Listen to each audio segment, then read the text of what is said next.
Okay, good evening, everyone. Good evening. Good evening, Doc. Hi, it's great to have you all back. So as agreed, it's 6:01, so we're going to start our lecture. As usual, if anyone has a question or a comment or a suggestion, kindly draw my attention during the lecture, and then I'll give you the opportunity to speak up and then tell us your thoughts. So on that note, if anyone doesn't have anything they want to say, we're going to start now.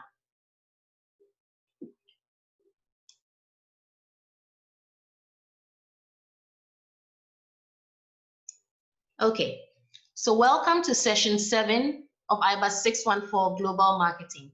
And today we will be treating internationalization theories.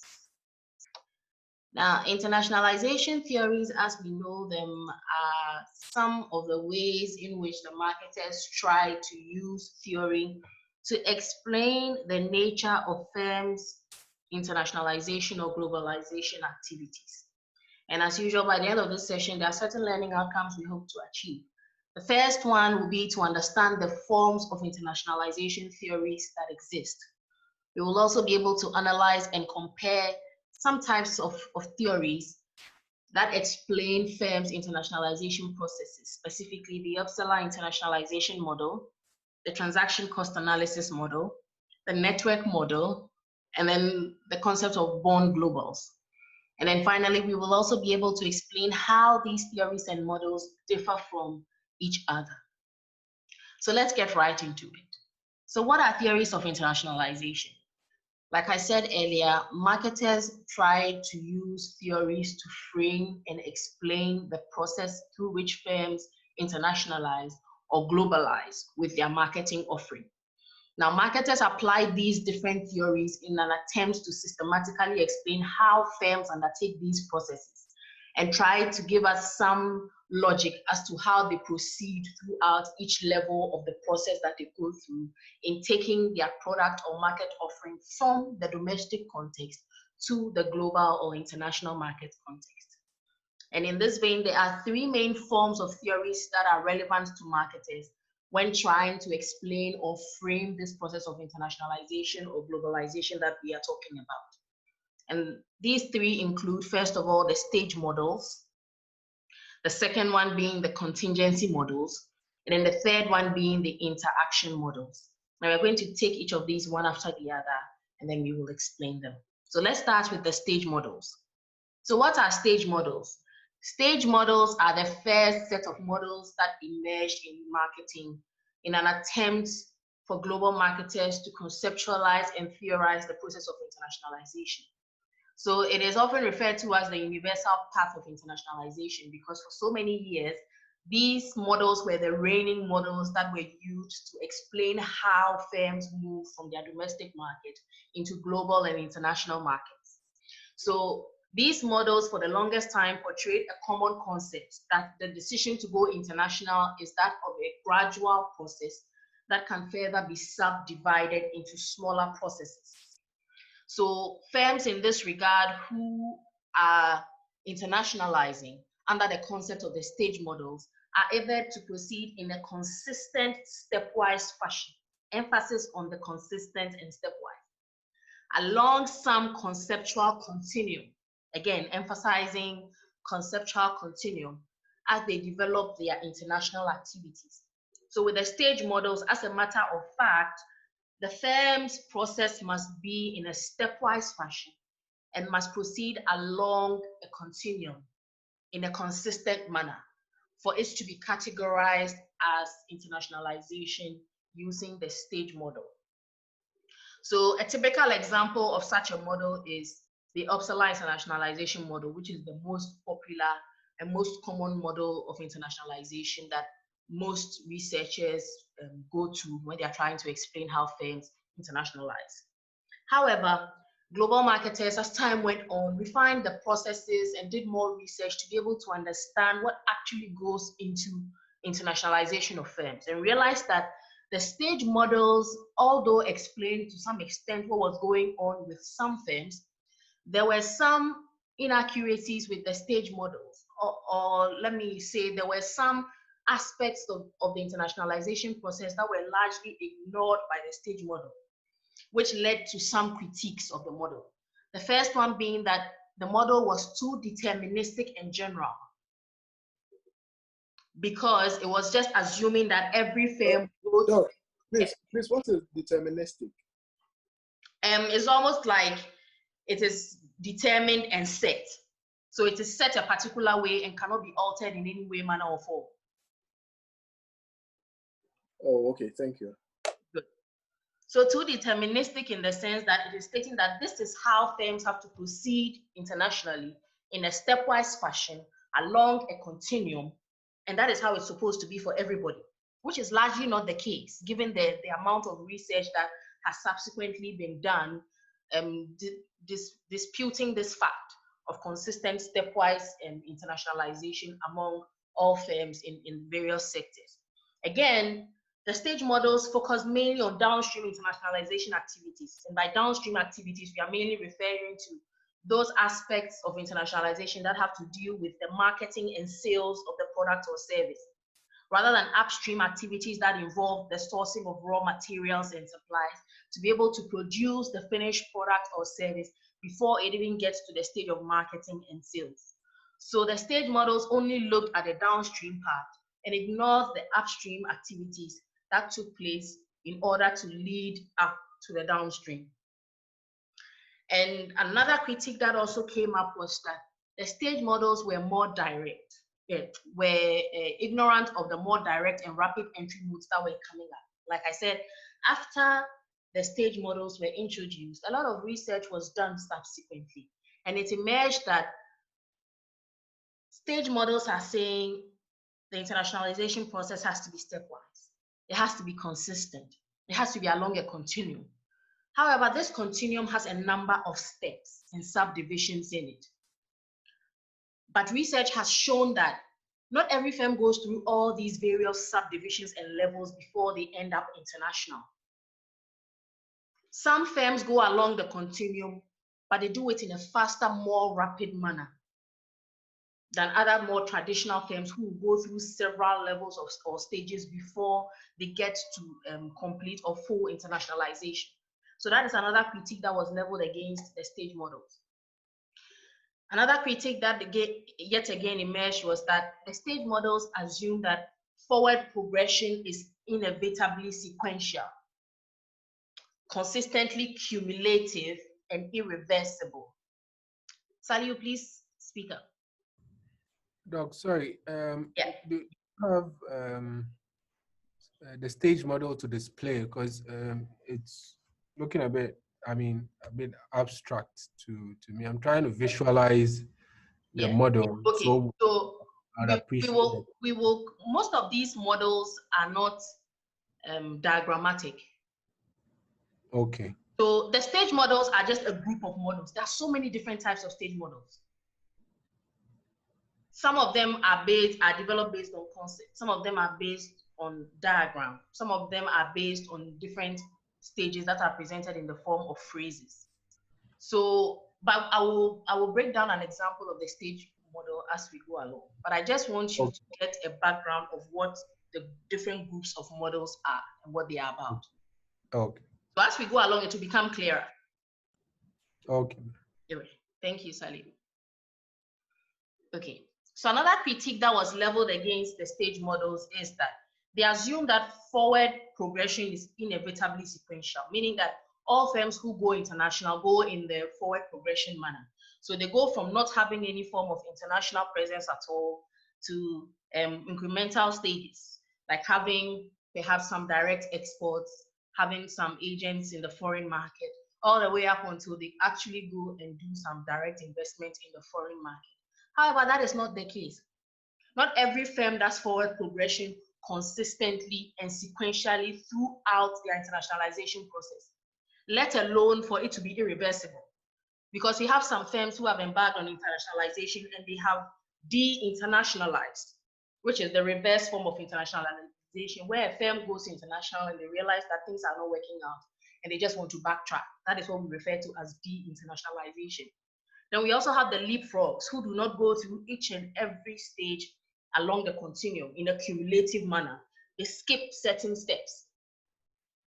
And that is what we refer to as leapfrogging when it comes to internationalization. So the stages model's assumption that every firm goes through the process of internationalization in a sequential, consistent, cumulative, and irreversible manner is a bit of an overgeneralization, let me put it that way. Also, the stage models have been accused of ignoring the environment or the context within which internationalization takes place, which is a very key factor because we have learned the importance of the contextual or environmental factors, including the political factors, legal factors, social factors, as well as economic factors. So to ignore the influence of these factors in the firm's overall decision to go international and the process by which they go about it is a bit of a huge shortcoming. So these are the main critiques of the stage model. So in an attempt to address some of these critiques, a subsequent set of models were developed that were referred to as the contingency models. And these contingency models were mainly brought about as a response to the shortcomings of the stage models. And these models generally address the issue of environmental or contextual issues, which the stage models have been largely accused of ignoring. So these models basically seek to provide a fit between the firm's international resources and then the environmental conditions within which they operate, indicating how these two come together or interact with each other to determine how a firm goes about its internationalization process. And here, unlike the stages models that consider only downstream internationalization activities, the contingency models look at both the upstream and downstream internationalization activities when they are comparing how the firm's internal resources engage or interact with environmental conditions to determine how they go about performing their internationalization activities. And a typical example of such a model is the transaction cost analysis model.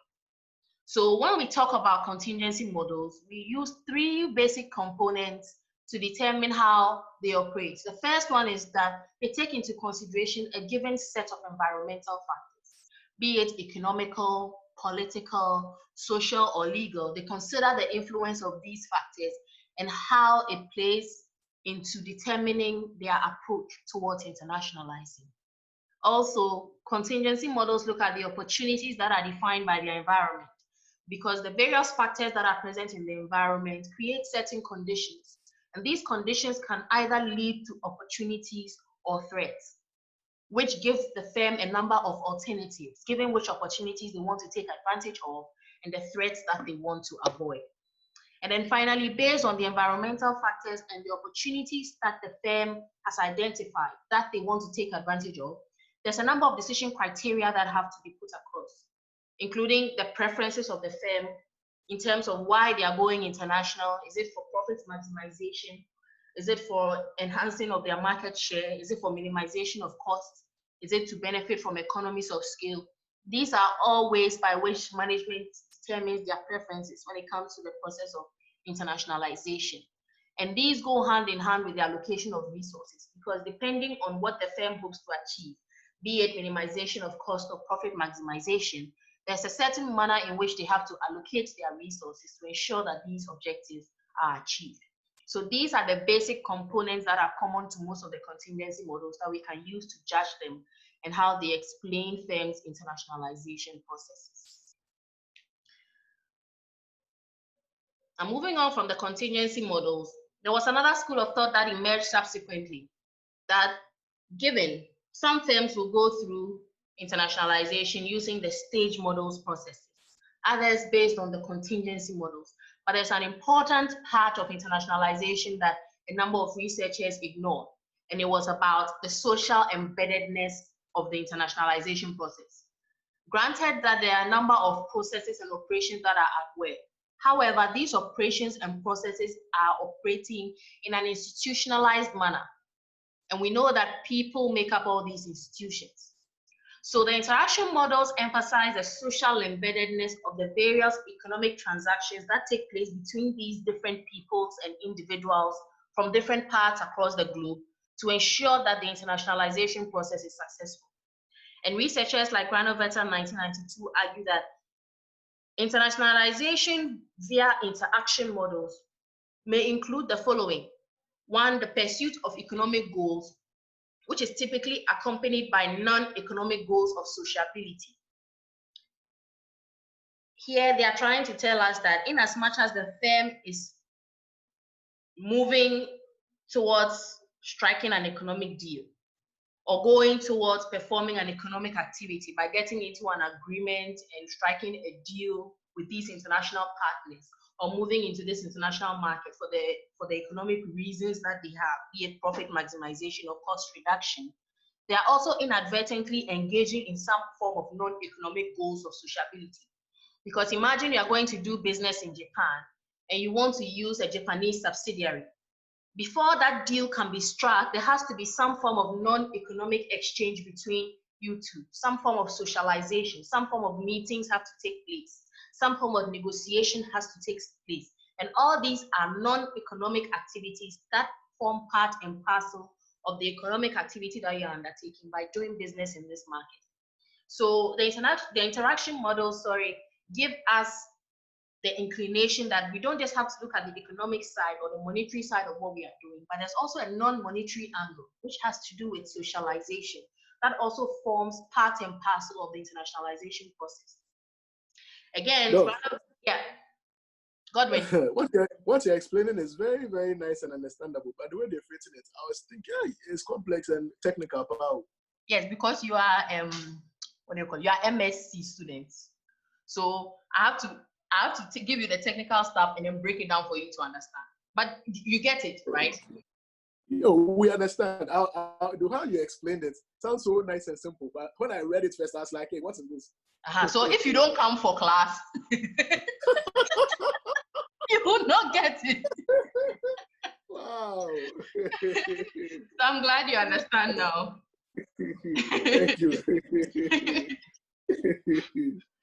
Wow.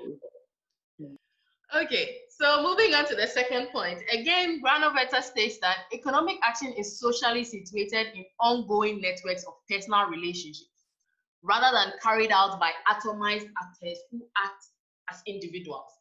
Every business deal that we strike involves at least two individuals, not counting the institutions that are coming together in agreement, but at least there are two people who come together to say, okay, this is my signature, this is my signature. With the two signatures, we have come to an agreement. So regardless of the economic activity that you're doing, there's always some kind of personal interaction that goes on. And these interactions usually takes place in the form of networks, because internationalization does not happen just within the domestic confines. It also goes international to other countries. So there's a network of people who are always interacting with each other and engaging with each other to ensure that the internationalization process is completely and effectively done. And that is what this second point emphasizes, about the ongoing personal relationships that exist in the networks that are created for the purposes of achieving internationalization goals. And then finally, Granovetter states that economic institutions are socially constructed. Yes, every single economic institution that we can identify is socially constructed, because we have human beings working in all these companies, regardless of those that have even been largely automated. It is human beings who are programming these automations. Yes, Godwin, I'm recording. The video will be made available after the lecture. So regardless of the economic institution that you can think about, there's some kind of social construction that takes place. Can anyone mention any economic institution that perhaps you are not sure is socially constructed?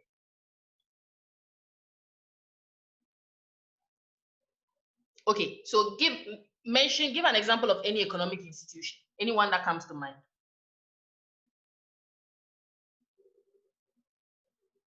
World Bank. World Bank, okay. Can we say it's socially constructed?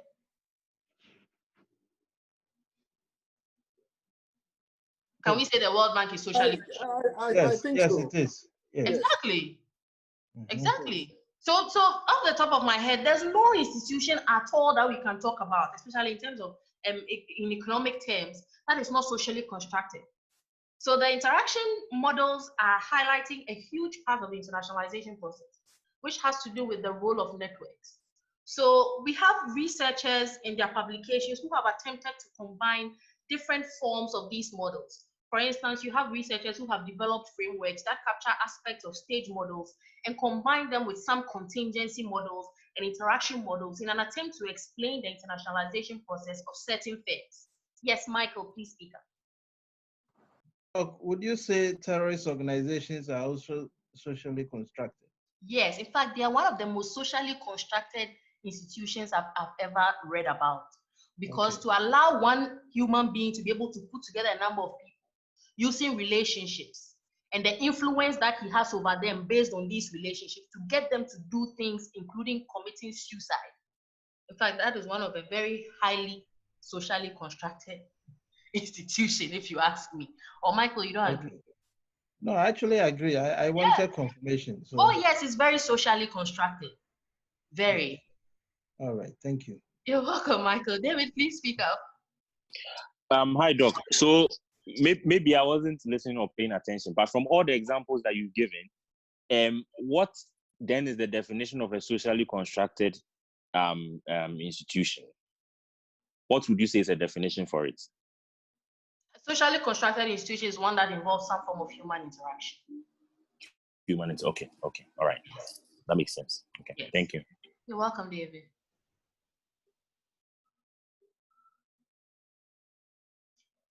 Okay, so based on the explanation that we have had, a typical example that we always use when we are discussing interaction models is the network model, which we are going to go into more detail about in the subsequent slides.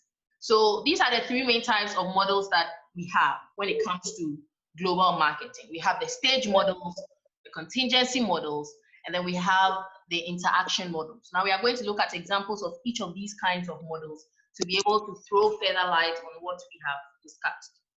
So let's look at examples of stage models. Like I said, in reading internationalization literature, you will come across different types of models, some of which are an amalgamation of the different forms. Like for instance, you can have a model that has aspects that relate to stage models, aspects that relate to contingency, and aspects that cover interaction, depending on the nature of the person's research objectives and how they want to understand the internationalization process, depending on whether it was a quantitative or qualitative study. So some people will go qualitative and try and break down the form of the internationalization process and try and see whether it is one of these three forms or an amalgamation of two or three of these forms. I'll do my best to make available some articles to give you an idea of how some of these frameworks can look like after the lecture so that you can be able to appreciate what we are talking about, because this is a bit theoretical. So I'll give you some articles so that you can appreciate the practicality. Yes, the recording will be made available and everything will be in it from slide 1 to the last slide. So Victoria, don't worry, you're in safe hands. Okay, so let's discuss examples of stage models. Let's first look at the most common stage model, like I said, the famous Uppsala internationalization model. Now, this model was developed by some Scandinavian researchers who sampled a number of Scandinavian firms and tried to build a model to explain how they internationalize with their products and services. Now, the Uppsala internationalization model suggests that internationalization proceeds in a sequential manner. So any firm that decides to go into a foreign market will do so sequentially and in succession, right? Initially starting with a low level of commitment to be able to protect and shield themselves in the event of any unforeseen activities, and then deepening and enhancing the level of commitment as they go further and further and more successively into the foreign market. So it involves, yes. Esther, did you say something? Hello, Esther. Oh, yeah, sorry. Okay. Sorry, so sorry. All right. Okay.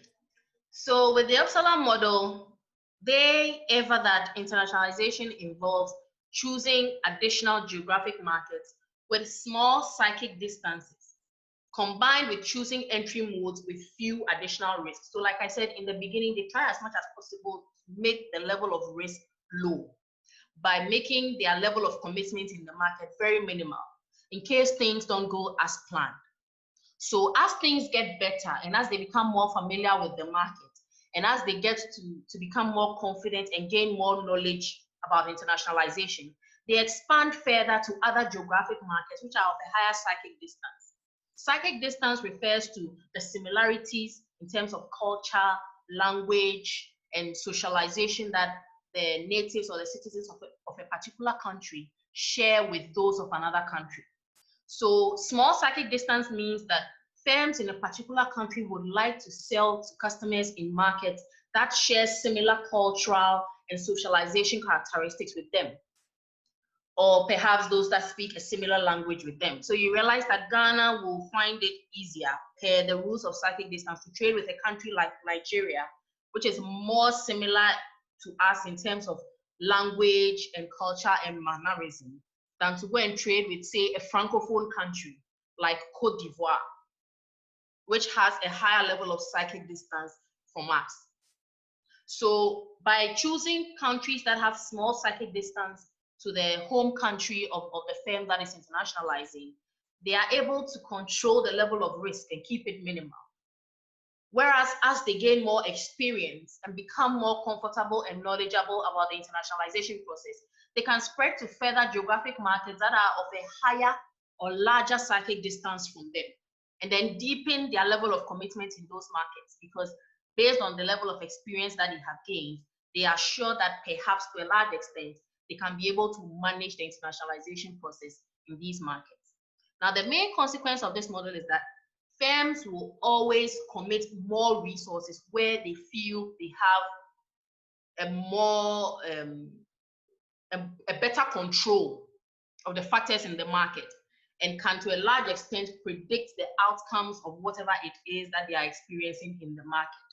So the more they become knowledgeable, the more resources they commit, the further out they branch to further geographic markets, and then the more confident they become in investing these resources.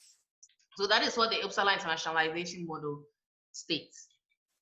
Now, there were a number of things that they identified that were characteristic of firms that were internationalizing using this process. And their study was conducted using Swedish firms. So based on the Swedish manufacturing firms and their internationalization activities, the researchers came up with these findings. The first one being that companies who were internationalizing at that time in Sweden appeared to begin their operations abroad in markets that were fairly close to them geographically, and they only gradually penetrated more far-flung markets. That means that they started, like I said, with low level of risk, sticking with countries that had small psychic distance. So the Swedish firms were trading with more closely with firms in countries like Denmark, Norway, who had a closer level of psychic distance to them, and which presented them with a limited amount of risk. So they were trading more in those markets and only gradually expanded to other markets that were of a higher psychic distance from them and were more geographically dispersed from them. Also, they identified that the companies appeared to enter new markets only through exports. And exports are actually the lowest form of commitment that firms will usually engage in when it comes to internationalization, because exports do not involve committing a significant amount of resources to this international market. It's about keeping everything you are doing domestically, but finding a way of getting your finished product to the customers in the foreign market, which does not involve as much investment as, for instance, setting up a subsidiary in that place to be able to sell your products and services, or setting up a whole other version of your company, an entire office, fully functioning institution like what you have in the domestic market, to be able to produce and sell your products and services in that market. So in their opinion, any firm that started internationalizing will always start with exports first. Also, they determined that it was very rare for companies to enter new markets with sales organizations or manufacturing subsidiaries of their own. Perhaps at that time it was true, but in current times it is not so, because we have several examples of firms that have set up shop in new markets without even first exporting there through various means, including contingency means as well as interaction means, using their networks. So in as much as the Uppsala model may have been spot on at that time, this mechanism does not really work for all firms who are internationalizing at the moment. And then finally, they also added that wholly owned or majority owned operations are established only after several years of exports to the same market, which once again, in contemporary times, is not exactly the case. Some firms have leapfrogged exports and within a matter of few years have already gone on to own operations either fully or in partnership with locals from foreign markets. So these were the specifications that the Uppsala model made with regard to the sequential progression of firms from their domestic market into a foreign market. So this is a diagrammatic representation of the organic approach that they were referring to when it comes to the stages models. Saliu, I think this is what you were trying to see. This is what you wanted to see initially. This is how the stages model is supposed to proceed.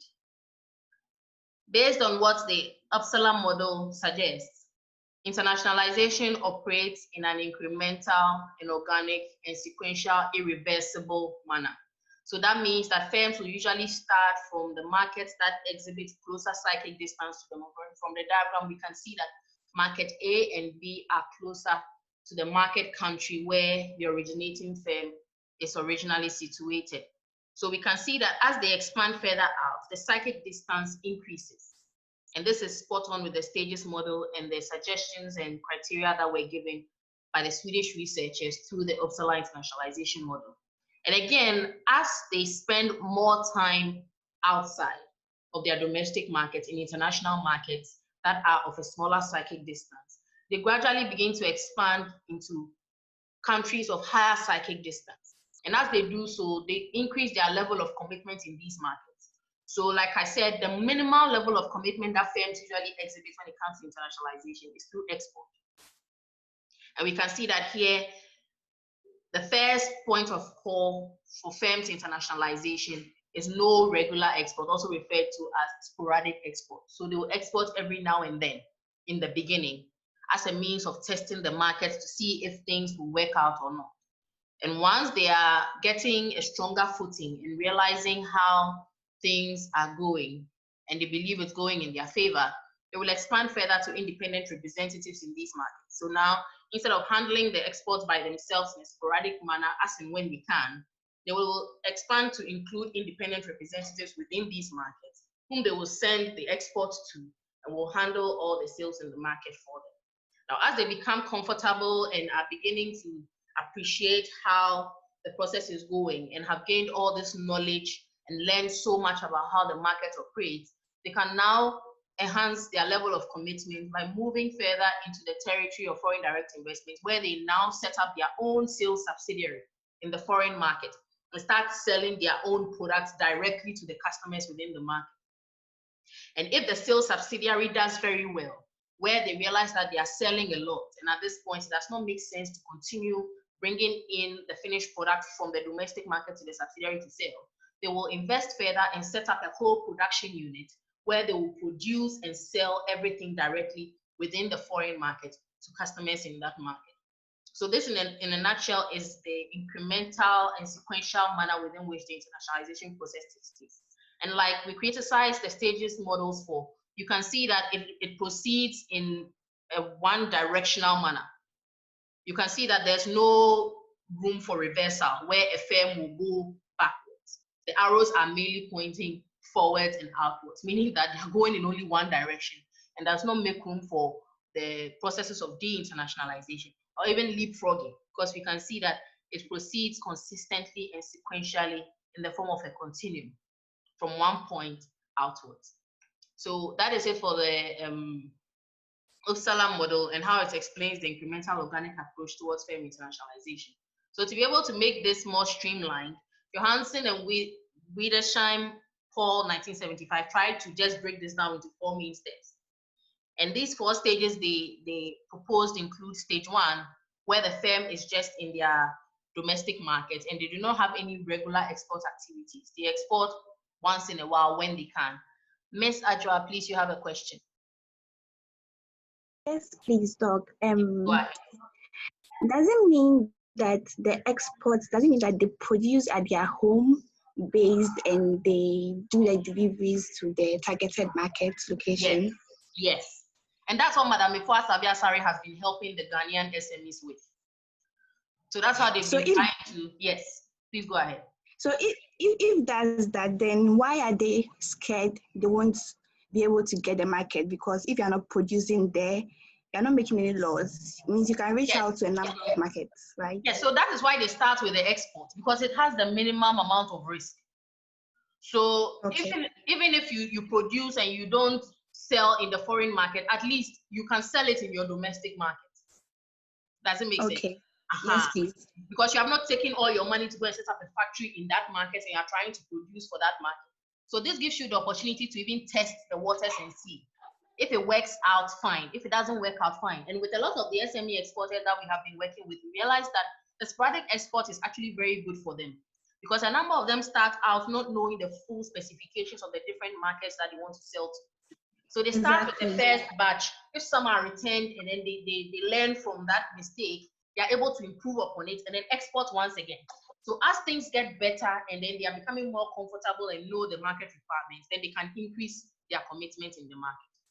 Okay, then I think they don't need the psychic thing that you explained to us, because you shouldn't be afraid, because you can target 2 or more markets, or 2 or more countries, or countries that you're not even familiar with. Exactly. So that is why the stages models was so criticized, because it was making things so deterministic, like this is how it has to be. But right now you have confirmed, right? Like we have already been saying that things are not in that deterministic. Some people can ignore the psychic distance and export to more than one country that is not even psychically close to them because of the nature of export. So thank you for that observation, Ms. Ajwa.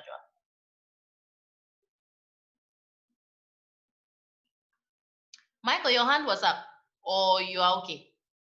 Yes, I wanted to ask a question, but it's okay for now. You are okay? Yes, madam. Okay, all right. All right, so like I was saying, Johansen and Wiedersheim, Paul, 1975, came up with a brief and simplistic way of presenting all these assumptions made by the Uppsala internationalization people. And they are basically saying that when you are going according to the stages model, there are 4 main stages that you go through in a consistent and sequential manner when you are internationalizing. First, you start with sporadic exports, where your exports are not regular, but you do it from time to time. And then as you learn more and acquire more knowledge and experience, you expand to stage 2, where you begin to export via independent representatives to be able to make sure that you get more of your product out there and get to as many market segments as possible in the foreign market. And then as you gain more knowledge through that as well and experience, you can then comfortably expand to stage 3, depending on the resources that you have and the capabilities of your firm to handle that level of commitment. You can be able to establish a foreign sales subsidiary of your own, where you can fully handle the sales of the product and its marketing in the foreign market to that customer segment. And then with the knowledge that you have gained, coupled with, again, the capabilities and the resources that your firm has to be able to take advantage of more opportunities, you can go ahead and move to stage 4, where you set up a whole foreign production unit where you produce and sell your products and services within the market for the market. Saliu, please come in. Yeah, Doc. So seeing Johansen and Paul's criticism of these stages model, but they are not criticizing. They are trying to simplify the whole plenty thing that the people were talking about. Yeah, their simplification of the model. Yeah. It presupposes the Uppsala model was developed somewhere probably around the 70s, early 70s or late 60s or Spot on. Spot on. Okay. So could we say conveniently that the criticisms that came subsequent after could have been, one of the reasons could have been the lack of connectedness. Let's say globalization wasn't that intense during that period. Spot on. Okay. Yeah. Okay. Spot on. Thank you. You're welcome, Salio. Michael, please come in. Yes, Doc. I don't know, but I that's my view. I think the criticism that things don't go as they have proposed, the Uppsala model has proposed, is not a fair one. No, we are not saying it's all times. Yes, We but are I'm saying saying it doesn't happen like that all the time. no. But you see, if you again look at the Uppsala model very well, it seems to me that they actually decide to enter a market carefully. Yes. And so by the time they decide to enter the market, then they are not, there is nothing like I'm coming back again. Yeah. And that they will keep pushing until they get to their that's their idea. Yeah. Yes. And so why should that be a bad thing? Because it's not a bad thing, but it is not true for everybody, Michael. Well, but that's what I'm saying. That so if, for instance, any firm decides to adopt the Uppsala model, then they are saying that come what may, I will enter this market. Yes. Yes. That's why we still teach it. Well, that's fine. Anyway. Mike. Yes. You get it, Michael. What Doc is saying is that even though it works for some companies, it doesn't work for everybody. That's why the others have been developed. Exactly. So as MSc, as international business students, you need to be exposed to everything. To everything. So that when you are recommending, you can recommend from an informed standpoint, knowing the different theories that are available, the different models, and then working out which one will work for your specific circumstance. Yes, and in reality, most firms are still using this kind of exactly model. Especially the SMEs. Very well. Yeah. So yeah, spot Thank on, you. Michael. Thank you for that. Salio, please come in. Oh, I think you've just answered the question. I was just going to give an example of MTN that internationalized. They internationalized through strategic acquisitions. Yeah. So they are a South African company. They were mostly within Southern Africa. Yeah. Then they grew by acquiring the Ariba Group, which had operations in West and Central, and then Middle East. Yeah. So in terms of psychic distance, we are going to compare Africa versus Middle East. There's quite a huge gap in terms of psychic distance. Yeah. But through that acquisition, it made them globalize within a short period of time. Yeah. So as you said, the concept is still relevant, but it is not relevant to everybody. That's true. That's true. Thank you for that, Salio. Lucy, please come in. Well, can I ask a question? So when we take Casapeco going to Nigeria, which model do they use? I think Casapeco is more of an Uppsala model kind of company. They've been very safe and minimal risk in their expansion. Or does anyone share a contrary view? In my opinion, they have been very safe. They have taken minimal risk in terms of their expansion. Okay. Yeah. All right. Thank you so much. You're welcome, Lucy. Yvonne is saying, Doc, does it mean that if you get to stage 2 and you do not go on to stage 3, you have de-internationalized? De-internationalization is like when you go to subsequent stages and you reverse. So if you stop at stage 2, you haven't de-internationalized. Perhaps you have paused your internationalization. But if you go backwards from stage 2 to stage 1, you have de-internationalized. I hope that answers your question, Yvonne.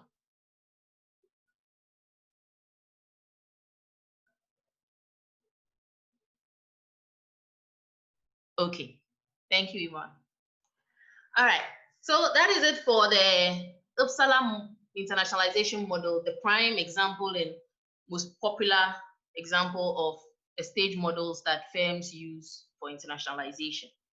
So let's move on to give an example of a contingency model based on what we discussed about contingency models. Now, with the contingency models, we talked about the fact that they address a lot of the critiques and shortcomings that were leveled against the stage models, including the lack of appreciation for contextual issues, as well as the overly the overindulgence of the state models with downstream activities to the neglect of upstream activities. So a typical example of the contingency model that we can talk about is the transaction cost analysis model. Now, the transaction cost analysis model, also referred to as the TCA framework, argues that cost minimization usually explains firms' structural decisions. So most of the time, if a firm is taking a decision that will affect their structure, especially one that has to do with internationalization, their main aim in taking those decisions will be to minimize their costs. So in the bid to minimize their costs, they can either decide to internalize their activities, where they integrate external partners into their own organization through a set of internal constructs, or externalize their activities, where they do business through external partners, be it importers, agents, or distributors, to reduce their transaction costs. So depending on which option gives them the lowest level of cost, a firm may decide to either internalize their processes when they are going international, or externalize their processes, depending on which one gives them the highest level of cost minimization. And here, transaction costs can be divided into different forms of costs related to the transactional relationship between a buyer and a seller when it comes to internationalization. So let's look at this. Transaction cost is equal to ex ante costs plus ex post costs. Now, ex ante is a Spanish or Latin phrase that refers to, that means before the event. So ex ante costs basically look at all the costs that they incur before they actually go international. And this can include search costs and contracting costs. So we all know what search costs involve, including the level of research that you have to do to be able to make sure that this market that you're entering is actually suitable.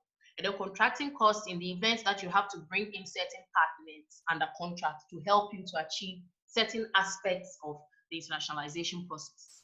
And these ex ante costs are added to ex post costs, which is the phrase that refers to after the event. So once you go international, there are certain costs too that you will incur, including monitoring costs and enforcement costs. Monitoring costs that involve consistently monitoring the activities that are going on in that foreign market to be able to ensure that they are going as planned. If not, you use the experiences and the learning that you gain from them to be able to improve upon the activities that you are engaging in with regard to internationalization, as well as enforcement costs, where you have to incur certain costs to be able to enforce certain aspects of contract, enforce certain activities that have to be undertaken to ensure that the internationalization process is complete, where you are able to get the finished product to the final buyer. So here, a fundamental assumption of the transaction cost theory is that the firms will attempt to minimize the combination of these ex ante and ex post costs when they are undertaking transactions with regard to their internationalization activities. So when considering the most efficient form of organizing export functions, firms will always choose the solution that minimizes the sum of these two costs. So if you see that a firm is internationalizing and they decide that instead of getting an export partner or an agent to sell their product to, they are setting up a sales subsidiary, it is because they have done the transaction cost analysis and they've seen that it is cheaper for them to set up their own subsidiary there to be able to sell their products than to engage an agent to sell the products for them. And that exactly is the basis of the transaction cost analysis model. And you realize that this transaction cost analysis considers a number of contextual issues because cost is a function of the different stages, different factors, different actors, different circumstances that come together to be able to ensure that the product or service is successfully taken from the buyer to the seller. So you realize that all these things are being taken into consideration. Hence, transaction cost analysis being one of the prime contingency models that are used to evaluate firms' internationalization activities. So the transaction cost analysis theory concludes that if the transaction cost through externalization, that is going through an importer or an agent in the foreign country, are higher than the control cost through an internal hierarchical system, then the firm would rather go with internalization of their activities rather than externalizing it to a subcontractor in the foreign market. Like I explained earlier, if the firm believes it is cheaper for them to set up their own sales subsidiary and handle their own marketing and sales in the foreign market than to engage an independent importer or agent or sole distributor there to do that for them, they would go with setting up their own subsidiary through an internationalization of activities than externalizing it to a distributor, importer, or agent. So that is it for the transaction cost analysis model. Please, does anyone have anything? Yes. Yeah. Can you go back a bit? Sure. Please, to where? Yeah, this place. Yeah, I'm okay. Is it internalization or internationalization? You were saying internationalization. No, I said internalization. Okay. So internalization is where they decide that we are not going to give any part of the contract to external people. We will internalize and handle it ourselves. They'll do it themselves. Yes, please. Thank you. Okay. So those are the foundations of the transaction cost analysis model.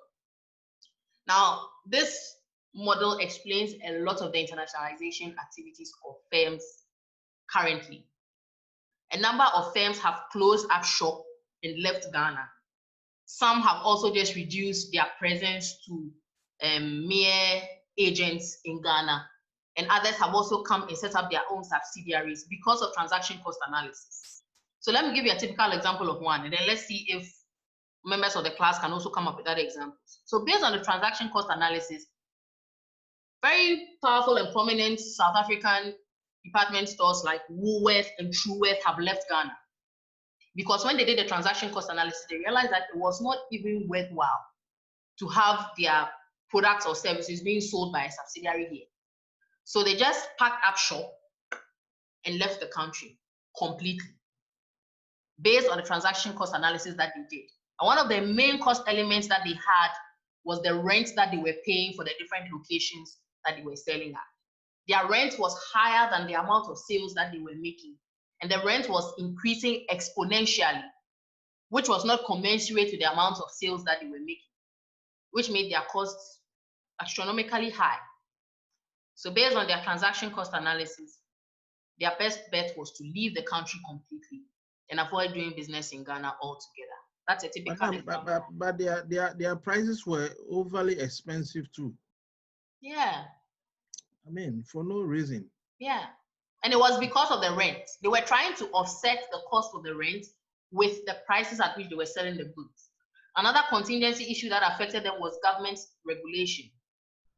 They complained a lot about the regulations that government had put in place and the rate of economic growth that was anticipated, they did not see.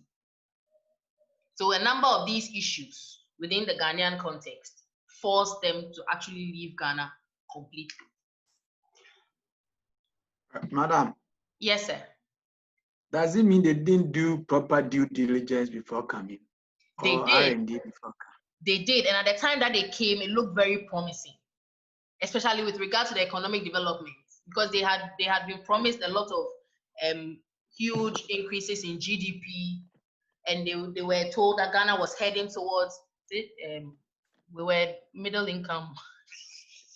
Yeah. We had come off HIPIC. On that aspect, I agree. It may be deceptive. Exactly. But on the issue of the rent is rent. Yeah, it was. That one is not macro; it is micro. So yes. they could have known it earlier. Yes, that but rent the here is expensive. Conditions in the economy changed so fast that the people who were renting the facilities to them also started increasing their prices exponentially for some reason. I remember I spoke to the Truworth managers before they left their Accra mall, and they said that they were paying rent by the square meter in dollars. And that was around the time where the dollar became an issue in Ghana, where the exchange rate was skyrocketing. And Brawl just kept increasing the price. Every other month or every 2 months, the price would increase. So imagine you are paying by the dollar, by the square meter, and it's increasing at that exponential rate, and your sales are not increasing in that commensurate manner. You see, so the whole situation, coupled with the macro issues that were going on, just led them to take a final decision to just walk out. Sally, please come in. Doc, the issue about the rent in the malls is absurd. I mean, that's the point that you raised. It is charged in dollars per square meter. Yeah. there are a lot of shops that are in the malls that are not even breaking even, but they are there for prestige purposes. That's true. And some of them have some other businesses that they do, and they use it as a front. That's true. The only organizations that are making money in the malls is ShopRite, and That's to true. some extent. But with the exception of these two companies, all the rest, nobody is breaking even. And some are just there for the presence of it. So for service organizations like the banks, like the telcos, they are there for the service of it. But if you're going to compare, do a cost-benefit analysis in terms of the rent you're paying versus the revenue you generate, it will not make economic sense to live in the mall. That's true. Salute. My question is, are they forced to rent at the mall? There are other places they can rent. Before the malls came, they were renting other places. They are not obliged to do it. So they can also rent a better and really far cheaper.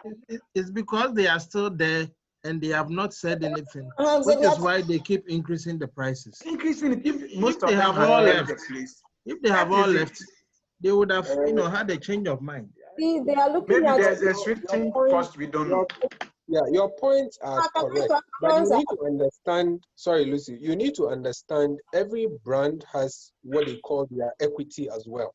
Yeah. If I'm Woolworth or I'm Truworth and I don't stay in any type of community, I will not go into that community just because I want to make a sale. That's true. So the equity of Truworth or Woolworth will not allow them to just go and build anywhere. So if you look at Melcom would never go into the mall because they don't believe in staying at those places. That's true. Even Palace had to leave, what do you call it, Accra Biggest Mall, what's the name? The one at West Hills. So you need to look at the business needs to look at its brand equity and decide on whether that location is appropriate or not. It's not everybody who would set up this anyway. That's true. I wanted to add that the location and where convergence of a lot of convergence of customers. You know, when you get to the mall, that is where you get a lot of people converging at the same time, and then the location is a true location where it is easily identified. Yeah. Where Woolworth was, they were at the Shangri-La place. They were not visible. Yeah. It took me a lot of time to find Woolworth, and I went there to buy some time. Their things were those times cheaper. I went there in a month's time, the things have skyrocketed, so I never went there again. Yeah. So you see, so Woolworth, their location was not really, really visible.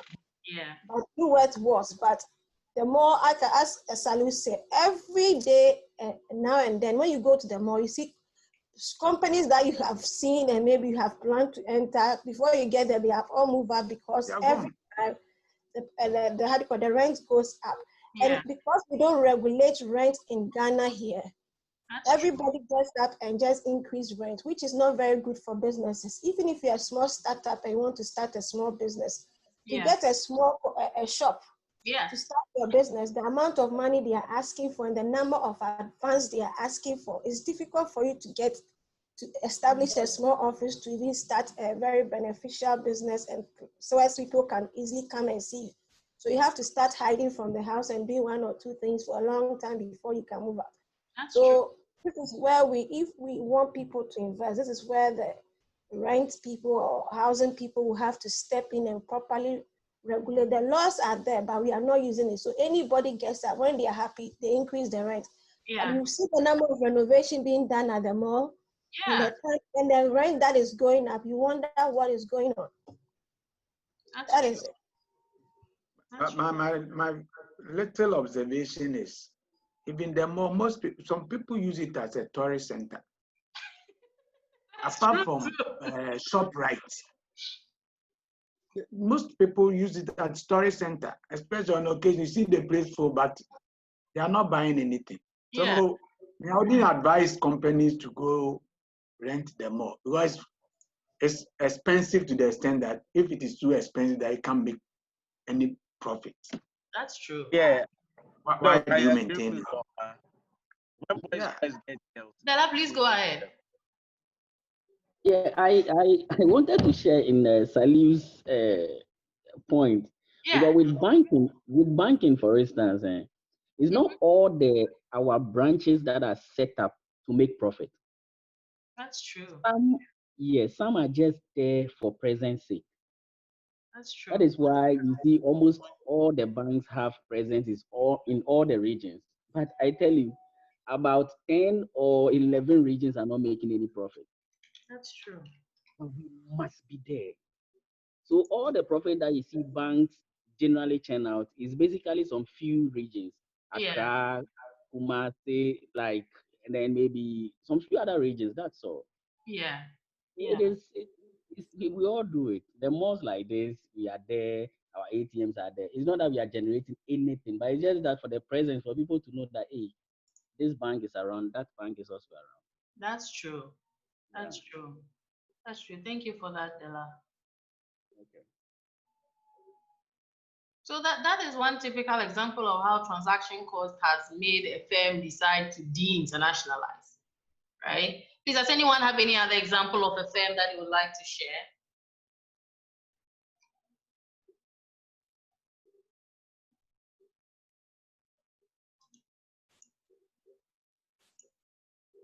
Does anyone have any example?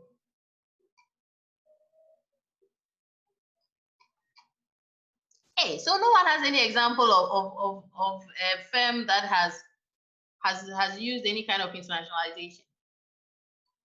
Any of the types that we have talked about, be it Uppsala or a contingency example?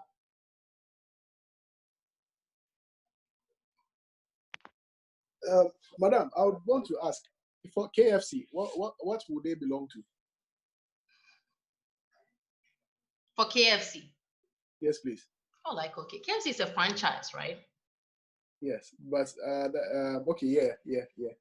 Yeah, okay. So let me see. Are they? I think I would place them into a network thing. I'll place them under the interaction models. Because there are certain criteria that you have to satisfy to be invited into the network. And interesting enough, there are so many strict rules. Did you know that for franchises like McDonald's, before McDonald's can set up a franchise in a particular country, they have to own the property that they will use for that particular franchise. And they will lease it out to you, the franchisee. Oh, really?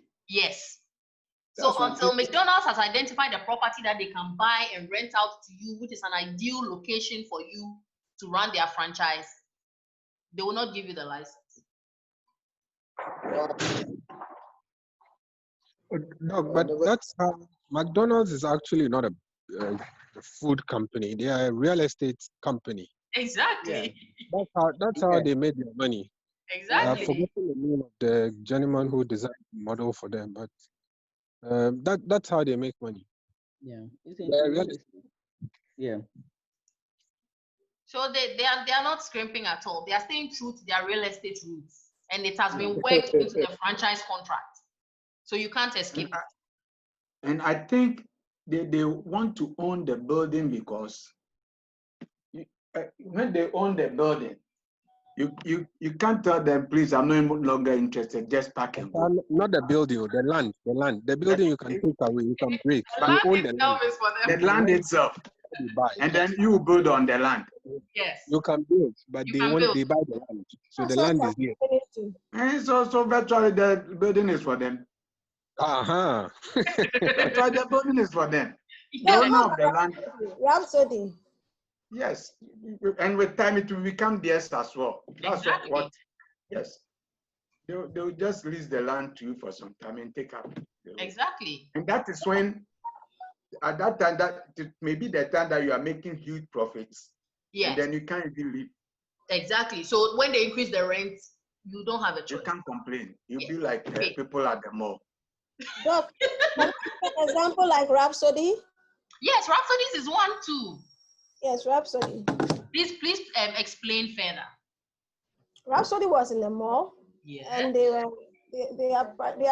started very well. It was how do you call it, a top of the thing. Then all of a sudden, people couldn't afford it again. So it was the high class club hangout. And there was a high class hangout. Then you have to go strictly by invitation and all that. Then as time went on, they opened up because they were losing a lot of money. They opened up Yeah. And but because of the impression they had created earlier, yes, people were not buying. They didn't buy it at all. It was expensive. Last time when they reduced the price, when they opened up, the prices came down a bit, but still the people had the notion that they were still as expensive as before. It was primed and positioned as a high class joint. So as that went on, and then the more rates too, he sent them out. Exactly. So they de-internationalized.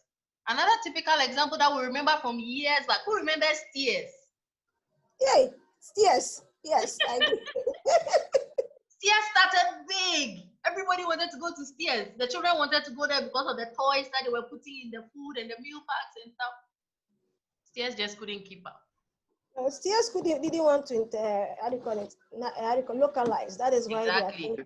Because they wanted to do everything South African. Exactly. And they didn't want to actually localize. And around that time, they had a lot of competition from Frankie's, from Nando's, from Papaya, which is one brand that has really established itself as taste. Yeah. So because of that, they lost customers. Because if you come and the things are very, Ghanaians, if there's a lot of chili or something in some of the stuff, we will not take it. Even their sauces, they didn't have these generic sauces. Everyone knows that when you're selling fast food in Ghana, you have to have ketchup and perhaps some mayonnaise or salad. They had this weird orange sauce. I don't know where they got it from. It tasted weird.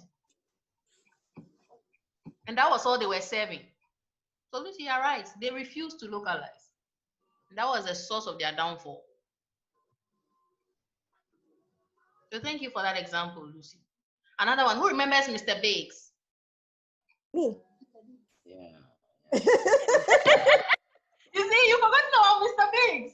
Lucy remembers. Lucy remembers. Maybe made a big one at circle, Remember that? Yeah, we remember Mr. Big. Yeah, very big one at circle, very big one, very nice environment, but their food was not nice for crying out loud. Oh, please, their food was not nice. It wasn't nice. I want us to reach.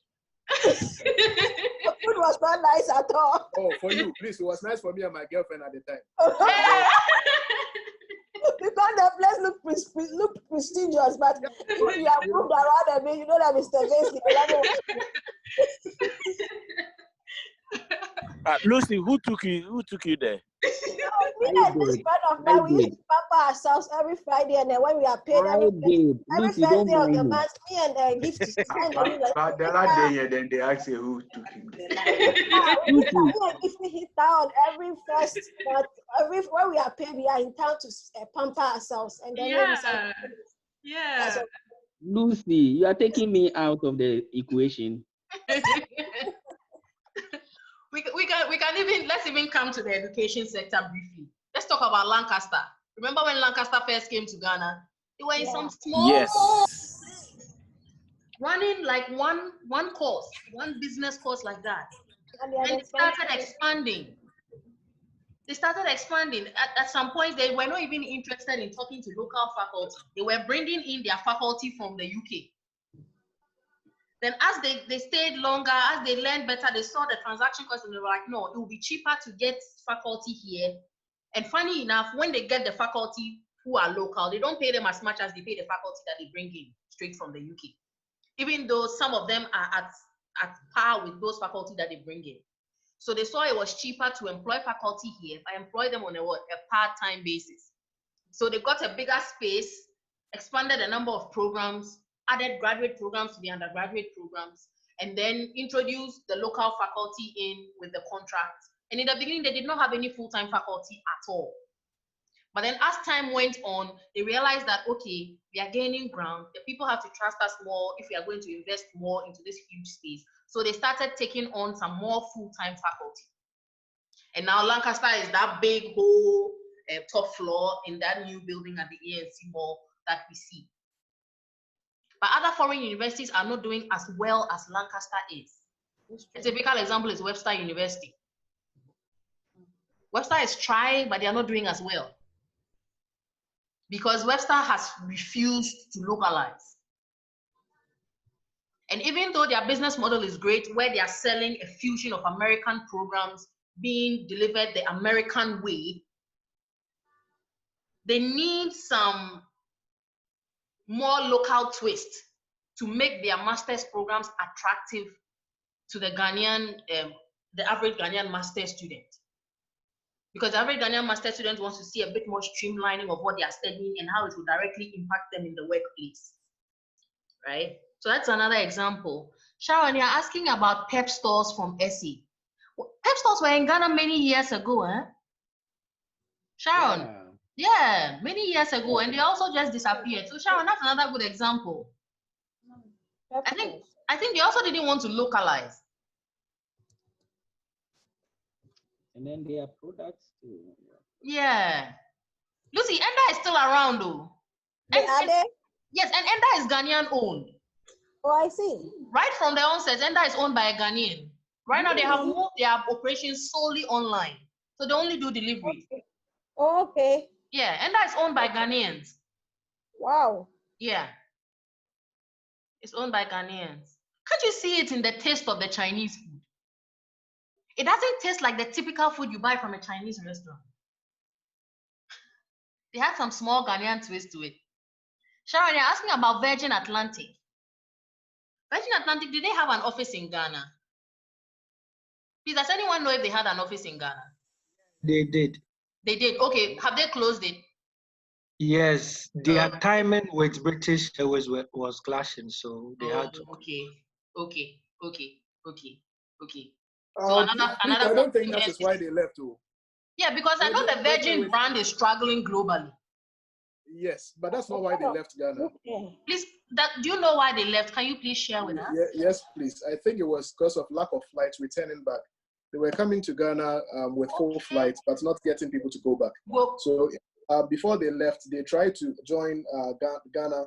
So when you are leaving from Ghana, you have to go through Nigeria to go back. But I think it wasn't going so well, so they decided to. The cost benefit. They are still in Nigeria though. Yeah. The reason being that the time the Ghanaians wanted to travel, British Airways was booked for that time. So I don't think so. What I'm telling you, I actually found out from them in the airport because I used to travel on it. Okay. That will make sense. Because if in terms of costs, and we know cost minimization is the ultimate aim here, if it was not cost effective, definitely it makes sense why they would pull out. But what the other gentleman is saying is that if at the same time British Airways is going directly to let's say Heathrow, and you are going through Nigeria before you go, it doesn't make sense.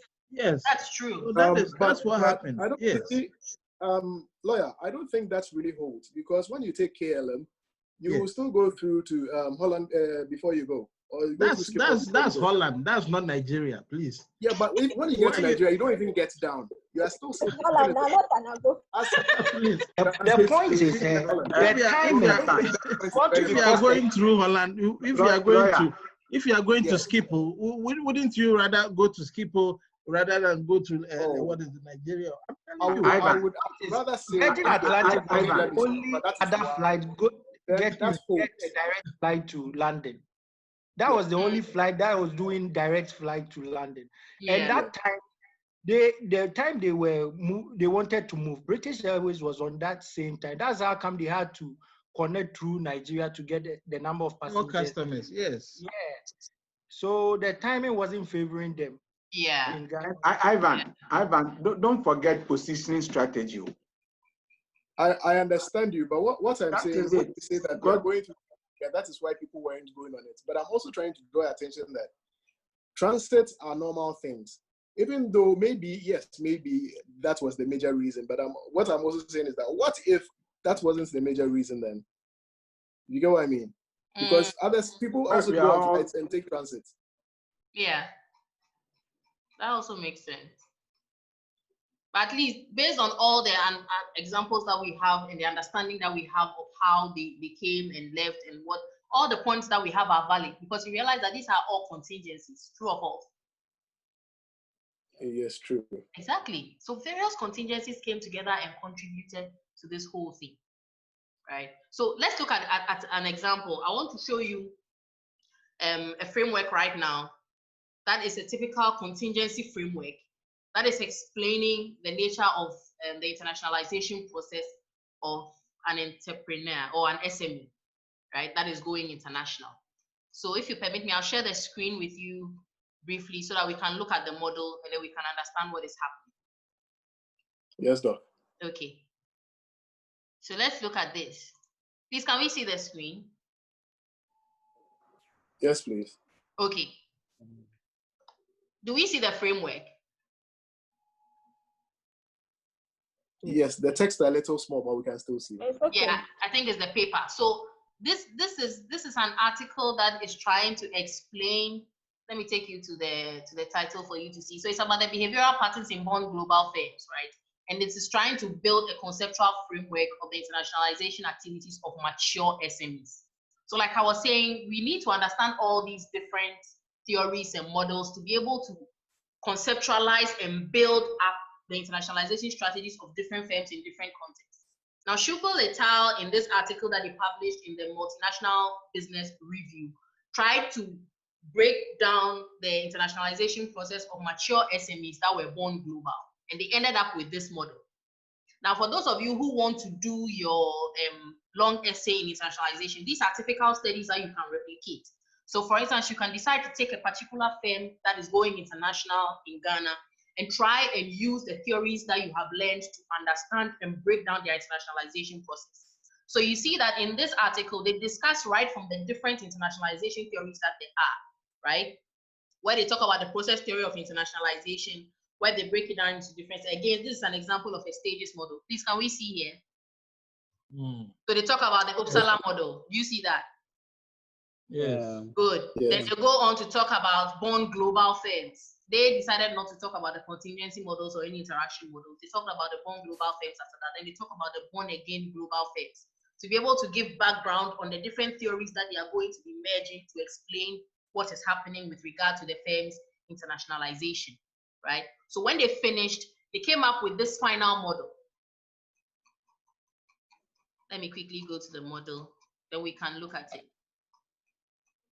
So based on what they found, in their opinion, the firm's internationalization is not necessarily one of a process form. What I'm seeing here is more of a contingency model, where they are looking at different factors that influence the extent, speed, and scope of the internationalization, which results in either financial or non-financial outcomes. Even yes, I'll put the document in the in our Google Drive for you to access so that you can read it. So you can see that they look at different contingency factors. First, they look at environmental factors. And here specifically, they're talking about what? Competitive forces as well as what? Growth opportunities. And then they come to organizational factors, which are factors unique to the organization. And here they are looking at TMT characteristics. Let me quickly find what they mean by TMT. Okay, so here they talk about the top management team. So the characteristics of the top management team and within the organization and how it influences internationalization. Remember, we discussed this in the beginning when we're talking about the proactive and the reactive measures that influence firm international marketing activities, right? And then the most important thing when it comes to the firm is what? Firm resources. And these two are what they considered and found under organizational factors. Then they came to look at strategic factors, including the differentials, the functional strategies, because there are different functional areas that have to come together within the firm to be able to ensure that this internationalization takes place, right? So they're looking at the strategies that they employed with regard to the different functional areas. And then they also talk about the entry strategy, which we will talk more about, I think, in our next 2 lectures. There are different kind of entry strategies that you can use to enter a market. And the kind of entry strategy that you use can determine to a large extent your success or otherwise when you enter the market. And then they add these things called critical incidents that tend to influence all these 3 factors, including the change of a CEO or a particular client going abroad, all of which influence the environmental factors as well as the organizational factors and the strategic factors. And then all these things come together to influence the extent, speed, and scope of the entrepreneur's internationalization. However, the extent, speed, and scope always come back to influence what? The organizational factors. So the extent, speed, and scope will not only influence the firm's resources, it will also influence what? Top management team's characteristics. And all these things together will lead to certain outcomes relating to competitive advantage, both financial and non-financial. So when you take a model like this, with the background and understanding you have from our lecture that we are having today, you can be able to break down what is going on in the model and tell us which aspects are more contingency-based, or which aspects are stage-based, or which aspects are interaction-based, right? So this is a typical example of the importance of understanding all these background models and theories and how they can be applied to your work. And like I said, if you want to do your long essay in this area, these are typical examples of studies that you can easily replicate to be able to do a good job and make an impact in the area. Yeah. Okay. Please, why are you laughing? Is it too hard or? Is it too hard? It's not hard, oh, it's not hard. This is second semester there. It's not hard at all. Doc, this is Tipton. I haven't spoken because I don't understand anything. Doc,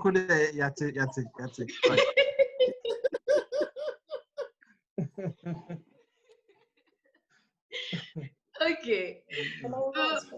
Let's move on with our lecture. Unless someone has something to say. It's nice to be part of your top management team because they have the course. Am I open? Lucy, you said? To us. Yeah, I think she I was trying to explain things to myself. Sorry. Oh, okay. So please, I'll put the article as part of our lecture resources so that you can sit down and then appreciate it. Thank you, Doc. Yes. Thank you so much, Doc. You're welcome. Okay. So let's continue. Now that we have finished with our contingency model example, let's go to our interaction model example. Now, the most basic and common example of the interaction models and how we use them to explain internationalization of firms when they are going global is the network model. Now, the network model thrives on the existence of business networks, and this one has been in force since the creation of the world. Doc, yes. Please, can I ask a question? Mm-hmm. Why is it that the interaction, they put the inter into brackets? It can be an interaction or action. Some models, some literature call it action models. Some other literature too call it interaction model. Oh, okay. So I put it in brackets so that when you see interaction model and you see action model, you don't get confused. They are both the same. Oh, okay. Okay. Depending on the literature you are reading. Okay. So like I said, network models thrive on the concept of business networks. I mean, everybody who is doing business has a network of either friends or colleagues who work in other companies whom they have relied on in one way or another to be able to strike a business deal or get some information that will help them to be able to properly achieve their activities. And this is not different from what we do when it comes to internationalization or global marketing. We always rely on our networks, especially in foreign countries where we do not have much of a presence, to be our eyes and ears in those markets, to be able to help us gain ground or gain access to these markets that we want to enter into. So in business networks, we have what we call actors. And these actors come together to form the network. And when we say actors here, we are referring to autonomous people or individuals who are linked to each other through relationships. And these relationships are flexible such that they can be altered and changed at any time, depending on the nature of the environment within which we are doing our business or performing the particular activity. So today you may be in a particular network and have a relationship with one actor, and tomorrow that actor may drop out or their position in the network may change, and another person will become more of an advantageous person to have as your contact within that network than the other. So relationships within business networks change. Today you are doing business with someone, tomorrow you are not doing business with them anymore, you are doing business with someone else. So the glue that keeps all the different relationships together in these networks is based on different things, including technical expertise, economic factors, legal factors, and sometimes even personal ties. Because for instance, a particular company may want to do business with a sister company. And that sister company will tell you that, okay, if you want to do business with my company, then my brother's company has to be the one who will do this for you. Please, who has experienced that in a business deal before? some business partners come as a package. Has anyone experienced that in any of their transactions before? So I have. Yeah. So these are all remnants of the business network, right? And the relationships, like I said, can be personal. Some of them too can be legal. For instance, some SMEs go to certain banks to borrow and they tell them that, okay, if you're borrowing from our bank, as part of the guarantee for us giving you the loan to invest in your business, you have to buy from these suppliers who are also customers of the bank. Please, the bankers in the room, can you please explain to us why you always sometimes use these clauses? Please, why do you use these clauses sometimes? Bankers in the room, please explain to us. Ivy. Fendi. Della. Della, please explain. Why are you able putting these clauses? Oh, dog. That's Basically, this is to ensure that the customer will not divert the amount that you've given, the funds that you've given to the customer. At least you know that he's going to buy from a particular source. You can trace them, and you know that he's using. Hello. But Lisa, sometimes why do you even insist on making the payment to the supplier yourself? It's because of past experiences. Most times they take the money, they divert into something else, and the repayment becomes very difficult. Yeah, that makes sense. That makes sense. Thank you for explaining. Yes, no, and also the genuinity. All right. So this please keep it. I'll take it tomorrow. I beg my. Oh, Victor. Yes, Ivy, please go ahead. Ivy. Yes, I was talking about, to add up to what Louisa was saying, the genuinity of it is also a factor why we insist on dealing directly, and then you will have to follow our request. Yeah. Yes. Yeah. That makes sense. You're also watching your Hello, back. Doc. It's only fair. Yes, please. Hello, Doc. Please go ahead. Yes. So, okay, let him finish before I contribute. Okay, so who's going? Is it okay, Mo or Victor? It's me. All right, I'll take it. Okay. So when in giving out a facility, one of the key things we look out for is that we match the purpose of the loan with the repayment source, and align it with the repayment schedule.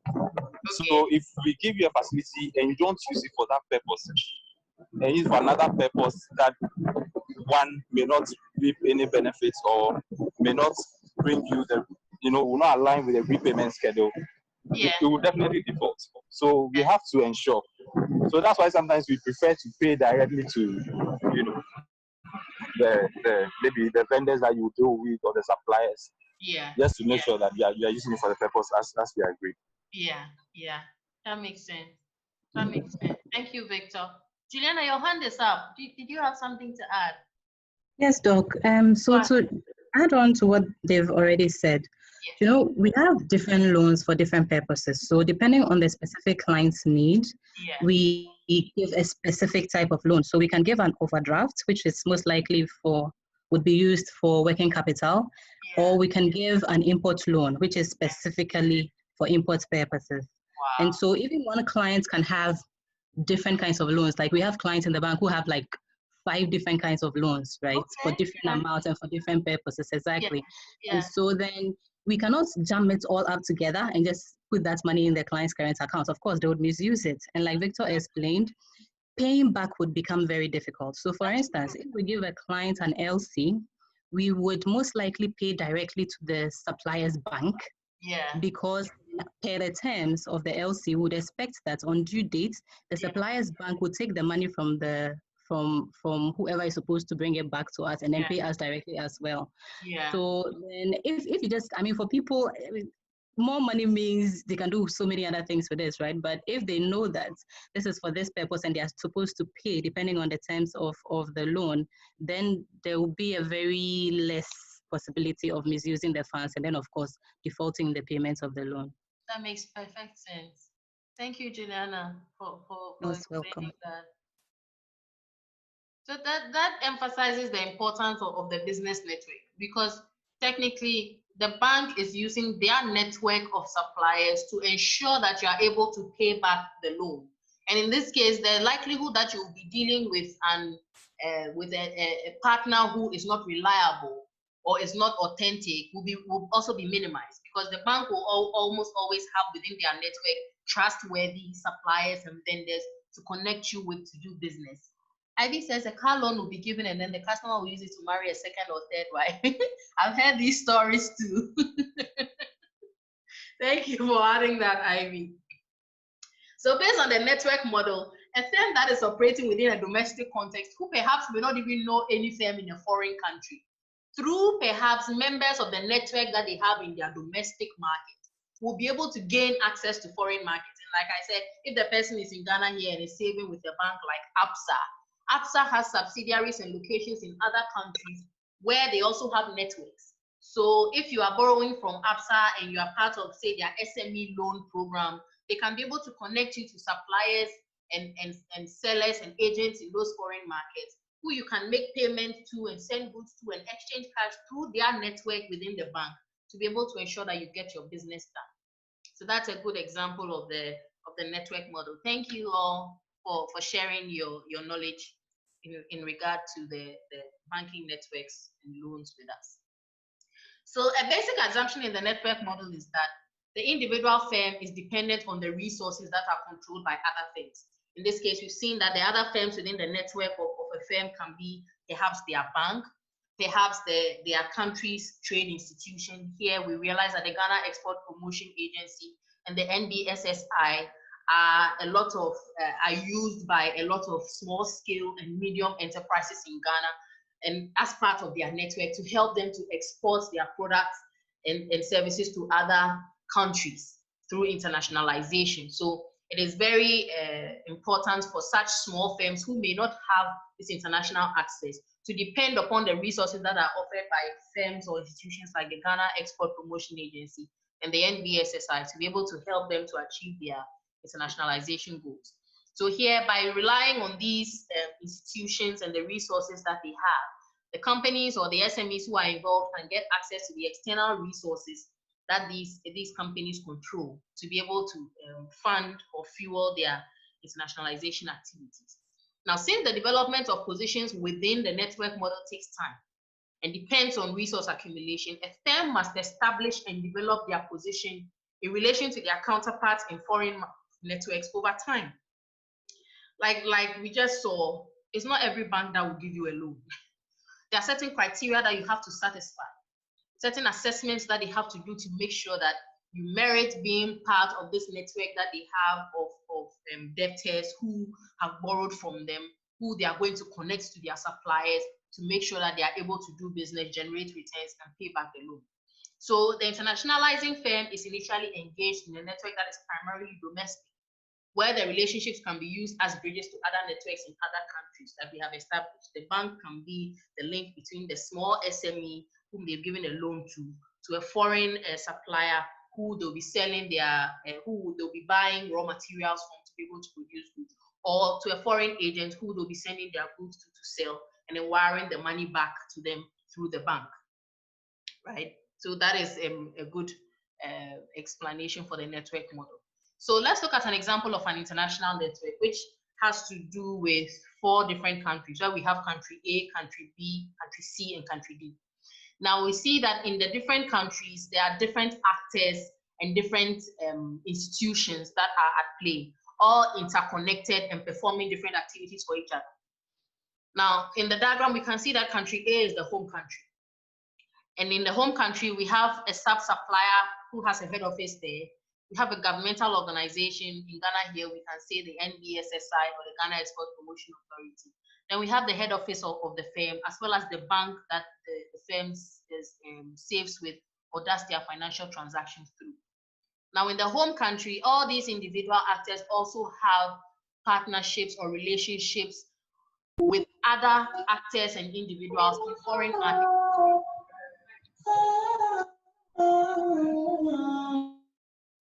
So we can talk about, for instance, the bank in the home country having a network relationship with the bank in country C.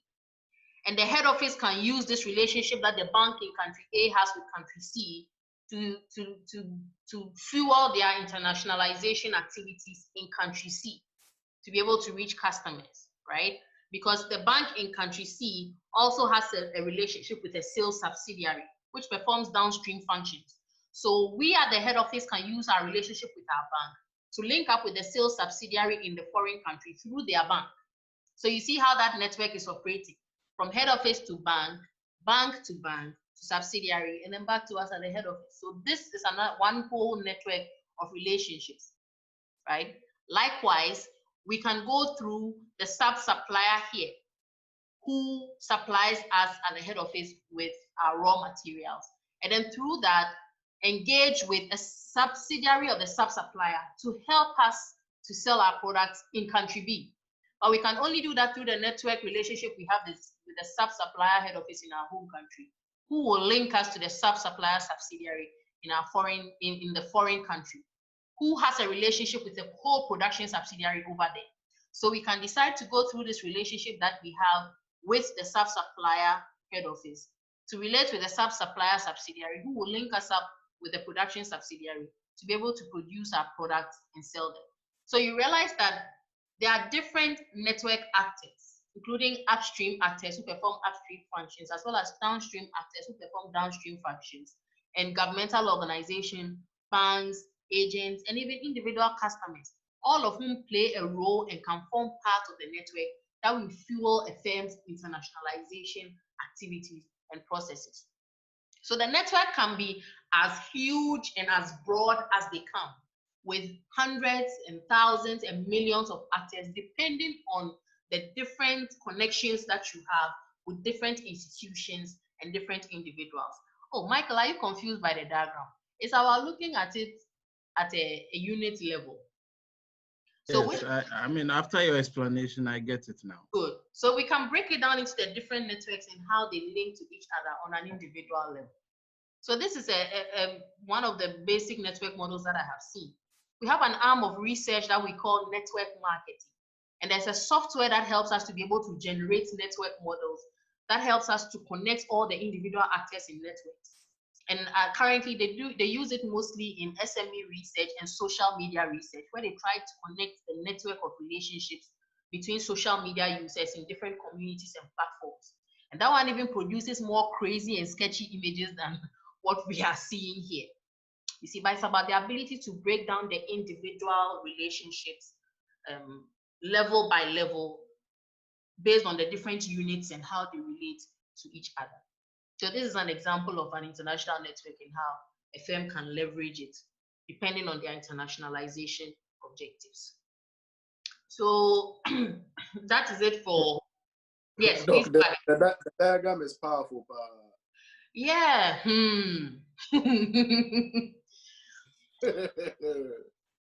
But that is the nature of global marketing, because you are dealing with issues that are happening at a global level. So you are looking at the entire globe as one market. And that is where the complexity and the various interrelationships come in. Please, does it make sense? Yes, please. Yes, okay. Please. Okay, so that's it for the interaction model. Now, besides these three models, there was still a realization that there are still some group of firms who are not captured within these three forms of models that we have discussed. They do not really fit the mold of the contingency framework completely, or the interaction framework completely, or the stage model framework completely. They run a different set of internationalization processes.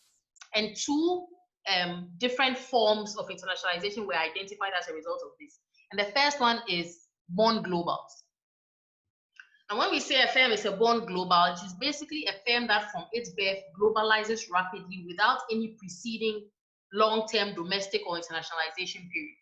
So they did not start in the domestic market with a small operation selling only to domestic customers, and then over time they expanded slowly, or over time they started with a foreign agent and a sales subsidiary.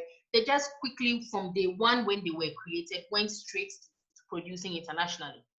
And we see a lot of these things happening with a lot of the SMEs, right? I know a number of SMEs currently who are operating in Ghana, some of whom produce garments mainly for foreign customers in the United States and the UK.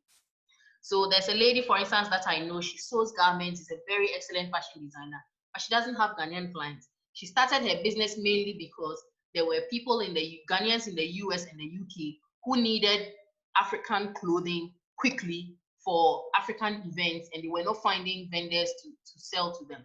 So she was strictly doing that. She would take their measurements, sew it, overnight it, do it in a rush, perhaps a week or a few days, and then send it via DHL to them.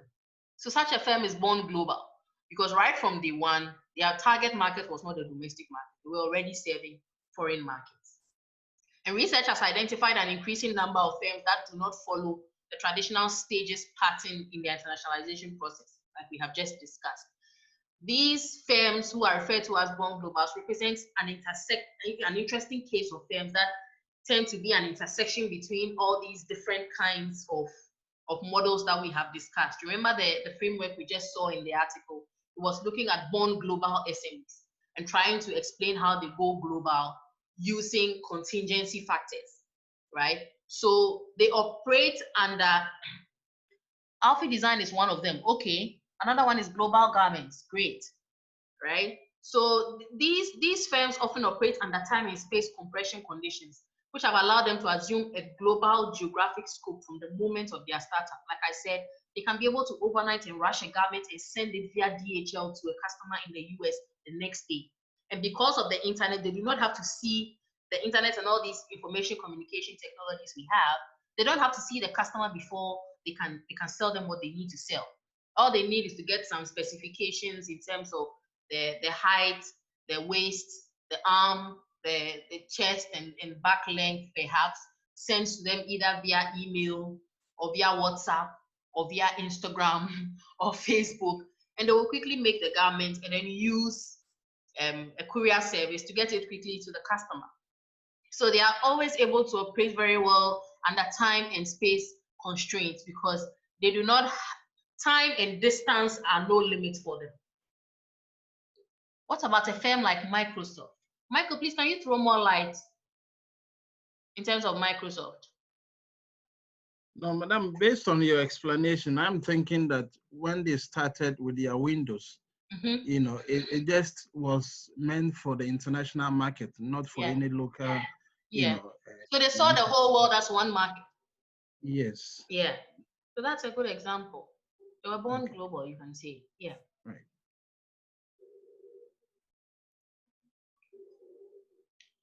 So when we talk about the time-space compression with born globals, like I said, this phenomenon means that geographical processes can be reduced and compressed into here and now trade because they do not have any concept of time and distance being a limitation. Because of the influx of information technology and infrastructure that facilitates these activities. Thank you, Chief Tano, WhatsApp and Skype. These are all forms of information communication technology that have come up and have facilitated the growth and expansion of born globals. All of these put in place the necessary infrastructure and tools to enable skilled people to utilize these tools to be able to do business in foreign countries and do that successfully. Now, the most distinguishing feature of born global firms, however, is that they tend to be managed by entrepreneurial visionaries. Free zone companies as born global. Yes, majority of the free zone companies are born global, from what I have heard. Majority of them are born global because some of them were set up purposely to produce and sell to foreign markets. So their target is not local markets. I think Blue Skies is one of those. Please, is Blue Skies part of the free zone company? I'm not really sure. Can someone clarify? I don't think they came long before the free zone started, so I don't know. Okay, so they are not free zone because they are one of those born globals. No, please, hello, madam. They are part. Hello, you don't need to be in the enclave to be free zone. They came long before the free zone. Yes, I understand. But they are part. They are part. Yeah. You can apply and join later anyway. So they are part. Yeah. Thank you for the confirmation. So we have the Musa Hamad farms, they are into banana exploitation. Yeah. So Blue Skies, for instance, born global, and their products are of international quality. Rarely will you see their products on the local market. I always assume that their local products that I see are smuggled in. But I realized that at some points they started giving some to, but in specific locations. So for instance, there's a Blue Skies product that I love so much. Is their because I don't take dairy. So I really like their non-dairy ice cream. Specifically the mango and passion fruit one. Super fantastic. Yes, I buy Doc, Max. I owe you one. I owe you one. Please, I do local. I do it myself. I'll do some mango. I don't take dairy. This one is non-dairy. The way I was excited when I saw it. I'll do Lucy, something. we beg. I'll buy it for her. Don't do it. Don't do it. That is one of my. Do it for Della. You do it for Della. I'll buy it for Della. You're right. I'll bring you some nice popsicle mango ice cream. Like. David, please, your hand is up. No. Lucy, we want our lecturer alive. We want our lecturer alive. Doc, hello. Yes, please, David, go ahead. Okay. So I wanted to ask if Nkulenu falls into this category. I'm not really sure. Please, does anyone know? Nkulenu started for the local market. Yes, but I don't know if they have become free zone or not. Nkulenu was exporting direct. It was exporting direct. That's why I'm asking. Because but they started for the local market. They started their business for Ghana. It was later that they decided to, export. Okay. They don't really fall into this category. I probably wasn't born at the time. That's fine. Okay. Understood. Thank you. Are you 12 years? Are you 12 years? Doc. Yes, please. Please go ahead, sir. A question. Yes. I don't know whether it's a question. But Then don't ask. Oh, my friend. Does it mean that the free zones company are newly established companies in the country? I thought at times they have mother companies elsewhere and then they come to produce and then send back. I think the free zone was an opportunity for Ghanaian nationals to start producing for the export market. Good. But since we were not taking advantage of it, the smart businessmen in other places just came and started taking it right from under our noses. And I remember, I think Dr. Efasawia even complained that even for the agua, I think people are still not utilizing it. Ghanaians are still not taking advantage, and foreigners are coming here, setting up companies, and rather taking advantage of it. And then the foreigners, the companies, are they not already established companies before they came here? Yes, they are. So some of them will come and then they'll partner with Ghanaians. So I'm confused when you say they were born global. If born global means that whatever operation that they set up was set up specifically to produce and export. To produce and export. Exactly. And they are seen separate from the mother company. They are what? They are seen separate from the mother company. So if there was an Indian company and they came here and they set up a factory to start producing, and then immediately they produce, they start exporting. They are born global. They were not producing for the Ghanaian market. Yeah, Doc, I think the example of Blue Skies, they set up purposely because of proximity to raw material. Yeah. So if you look at most of the things that they export in terms of vegetables, the ones that are left on the Ghanaian market are those that do not meet the European standards and specifications. So they leave those ones in the market. Yeah. But no.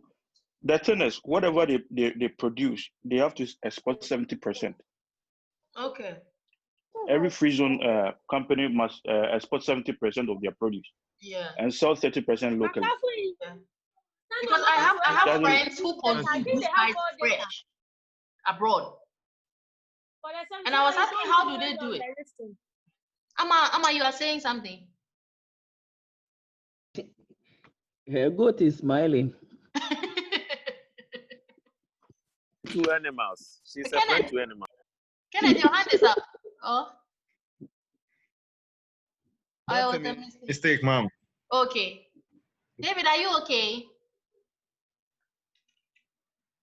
Yes, I'm fine. I'm fine. Okay. All right. Hello, Doc. Yes, dear.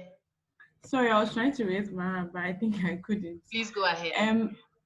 I don't know if I'm confused, but if we are saying the bond globals were set up mainly to export, does that mean that whatever that they produce was not meant for their local market, or they cannot sell in their local market? They can sell in their local market, but the original plan was not to serve the local market. All right. The original plan was to send everything out. All right. So like they were saying with the blue sky situation, 70% goes out because it is meant for export. Okay. Then what is left, they send to the local stores. Thank you. There are some bond globals too who choose never to sell to local customers. Like some of these fashion designers I'm talking about, they will never sell for local clients. Okay. Yes. Thank you. You're welcome. Doc, the Volta River Estate Limited. Yeah. They do banana exports. Okay. We're done here in Ghana, but what they do is to get the plantation. They have plantations all over the place where they export the banana to Canada, Dubai, and other places. Okay. See if you can speak up. We can't hear you. Volta River Estate. You're not talking together. Yes, they do banana exports. So they are born global because they started just exporting out of the country. They have plantations all over Ghana where they export the product to. Outside of Ghana. They are Musa Hamas. They are all in the free zone board. Okay. Yes. Wow. That's great. So like we are saying, with information communication technology, the activities of bond globals have been accelerated to the point where an SME, a small fashion designer, or a small cosmetic manufacturer somewhere in Ghana may not have customers locally, but because of ICT, has the reach to access various customers and market segments all over the world. And they would rather choose to perhaps serve those markets than serve any market locally. Right? So ICT has also to a large extent accelerated the activities of these bond globals, especially when it comes to the operations of SMEs. But we need to know that many of these firms do not only rely on internet-based channels, but they also use combinations of conventional channels in the internet. Because like I said, even though the fashion designer who is serving the American and UK Ghanaian community is selling directly to them and serving them only, they can't physically be present to give the products and services to them. So they'll have to use conventional channels like the courier services. Sometimes they'll use DHL, sometimes they'll use FedEx, sometimes they will use Aramex to ensure that they get their products or services to their customers in the foreign market, right? So for instance, they will generate the lead through the internet. Someone will send their specifications via email or through WhatsApp or through Skype, or they'll have a Skype consultation or a Zoom consultation to discuss how they want the dress to look. And then after sewing it, and then perhaps showing the mock-up and the work in progress to the customer through Skype. Once it is finished, they would fulfill the order through one of the conventional channels, either through a courier or through somebody who, like the old people used to do, through somebody who has come on a visit and is going back. And they'll beg the person to add it to their luggage. So that is it for bond globals. Now, aside bond globals, we can also talk about born again globals.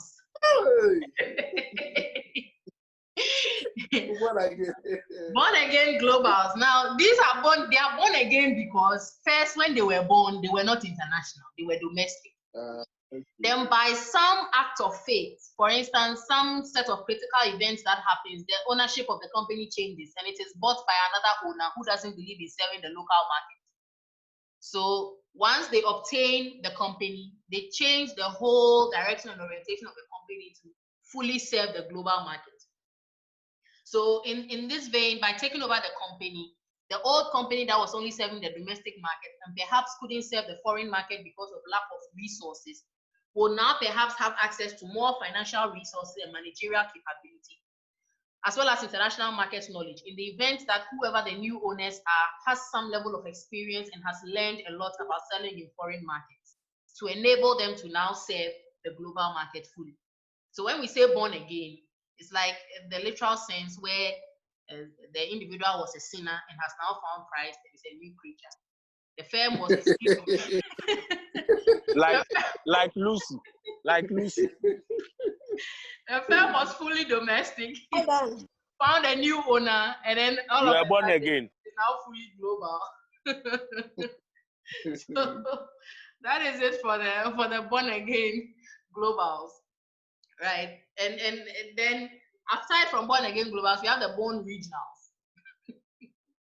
Now these ones, right from their inception, are born to serve a particular region, right? So their international activities are situated within a certain region. So we can have firms that right from their inception were established to set up the serve the West African sub-region, or to serve the Southeast Asian region, or to serve customers in Europe, right?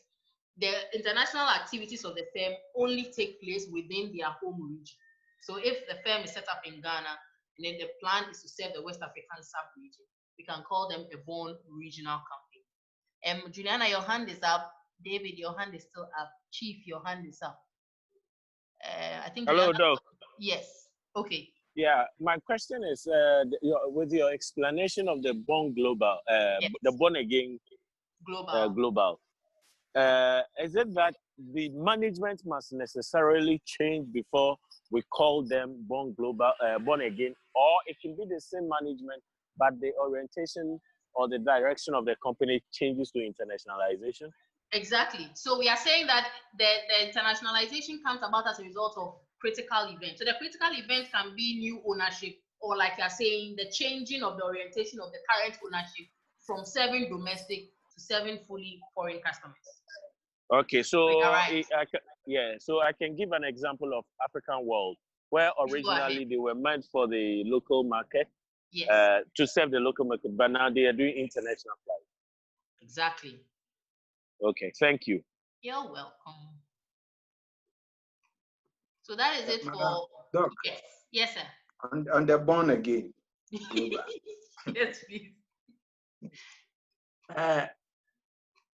Does it mean, should it always be that the company's initial focus was to produce locally, or maybe the company had plans? Like in the next 10 years, I'll go global, but I have to start locally and then go global. In that case, they are not born again.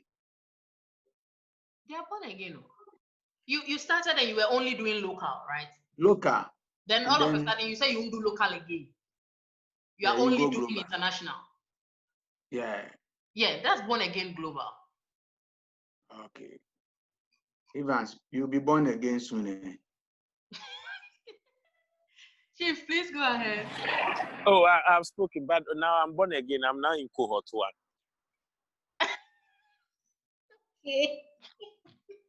Bye-bye. Kasada, please. Drop it. Kasada, please go ahead. Okay, Doc. Yes, please.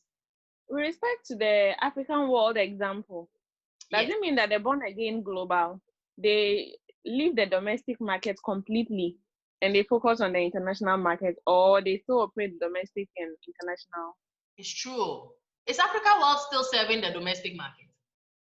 Yes. Then we can't call them born again. Okay. Yeah. Yeah. If they are still serving the local market, then we can't call them born again. So you have to completely stop serving the local market. Good to become a born global. Oh. Okay. Because I was going to ask you about Kulemi, but it's okay. Now you've answered my question. Yeah. I'll ask again. So Africa World was just going through internationalization, where they were previously serving local, and they've expanded to start serving foreign markets as well. Doc, can I ask a question? Please go ahead. You know, when you explained the born global, yes, you said that, well, they were not set up, for the local market, but that is not to say that they don't sell within the local market, but their primary focus is the foreign market. Exactly. So with the Born Again Global, assuming, well, they were set up primarily for the local market. Yes. But just like you said, they have suddenly embraced some rapid and dedicated internationalization. Yes. Does it mean they should stop selling, or they should stop doing anything at the local or at the, yes, for the local? That's what the Born Again Global means. Oh, is that so? Yes. Yo, thank you, madam. Or we can put it to a search in research. What do you think? We have an article here that explains Born Globals and Born Again Global. Remember the article that we saw? Yes. Okay, so let's go back to the article and see if we can get a breakdown of it, right? Okay. Yeah, we are researchers, so let's work with the literature. Let me see if I can pull up the article. Please give me a moment so that we can read from the article. Yes, madam.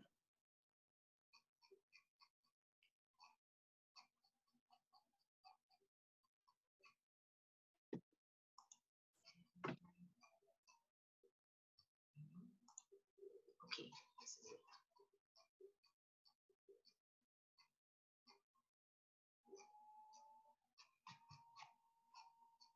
Okay.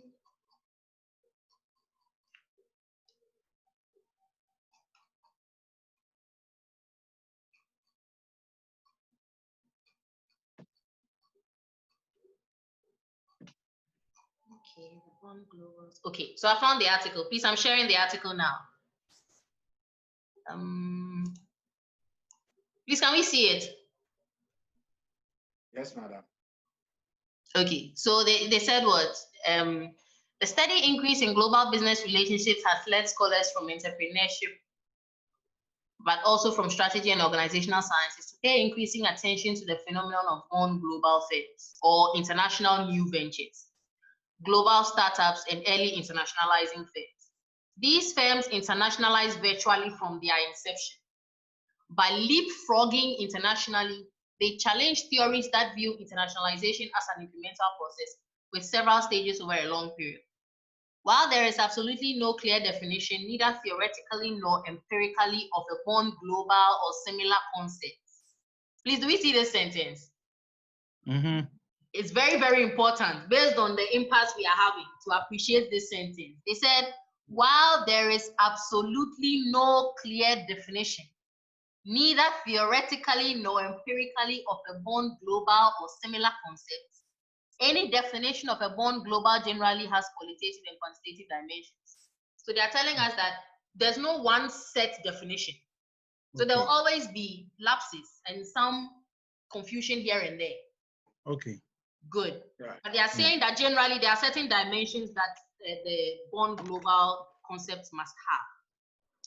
They are saying that regarding the qualitative dimension, Knight and Cavusgill revealed that researchers often refer to Oviatt and McDougall's 1994 definition of born globals, or international new ventures as they are called, as a business organization that from inception seeks to derive significant competitive advantage from the use of resources and the sales of outputs in multiple countries. So based on this basic definition, from the onset, it's all about the foreign country.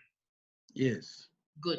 But then, like you are saying, there are some lapses which they have agreed are there, because there are no set theoretical or empirical explanations for the concept. So for now, let's just take what the literature is saying.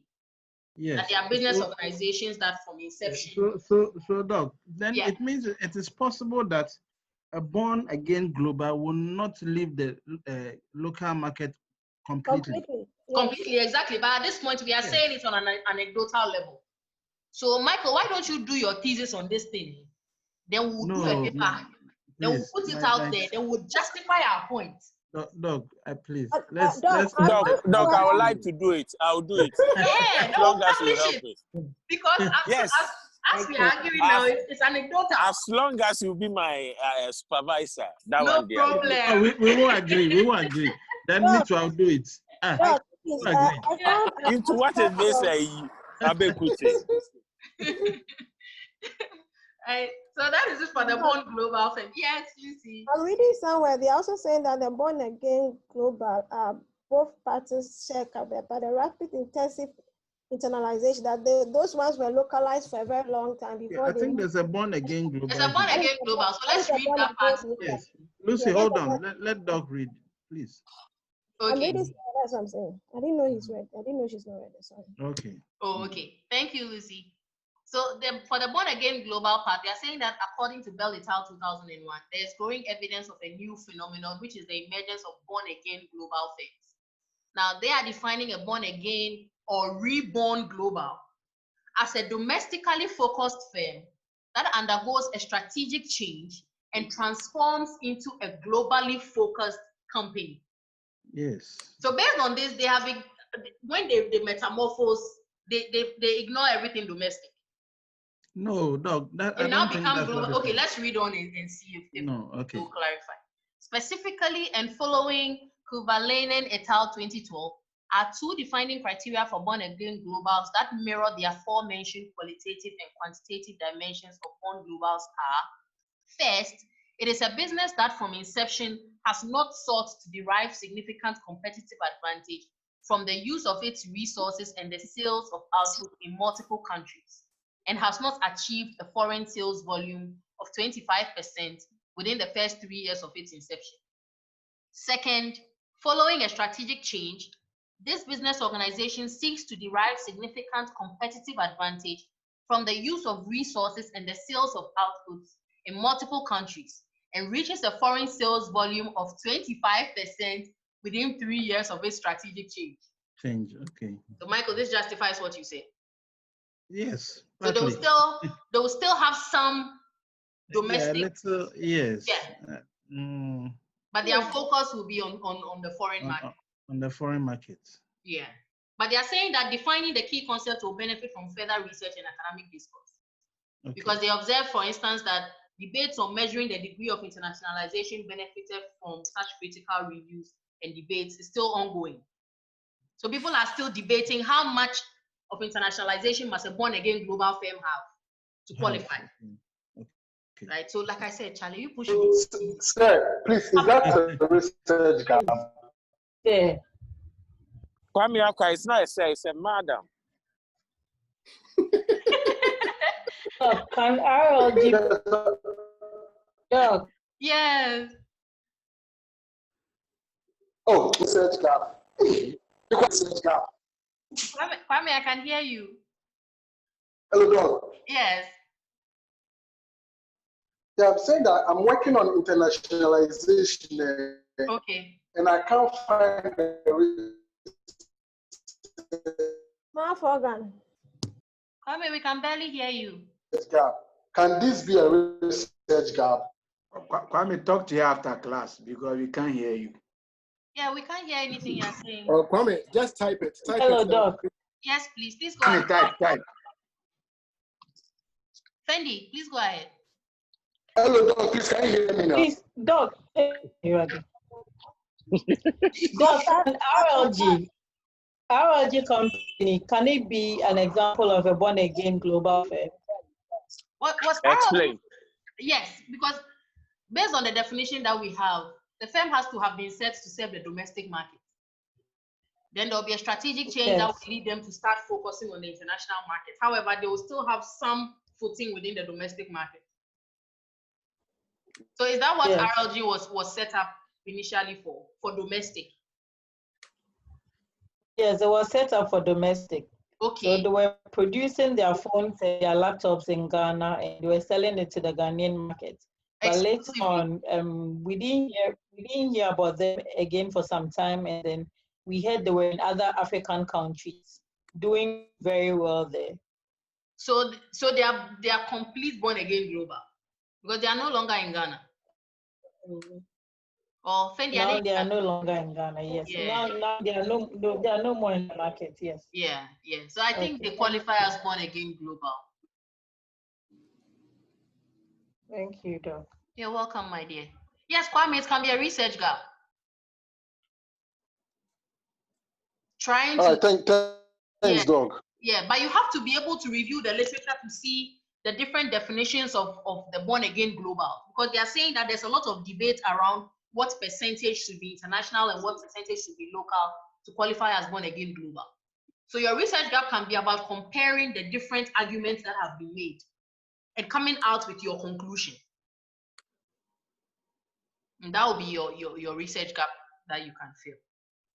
Doc, you have saved all right, me Doc. with my Please, I hope you share the document with us. Yes, please. Research gap. Me work na dey ba kwa aka no no. But yeah, me Oh, chapter 1, so proposal cry chapter no menye.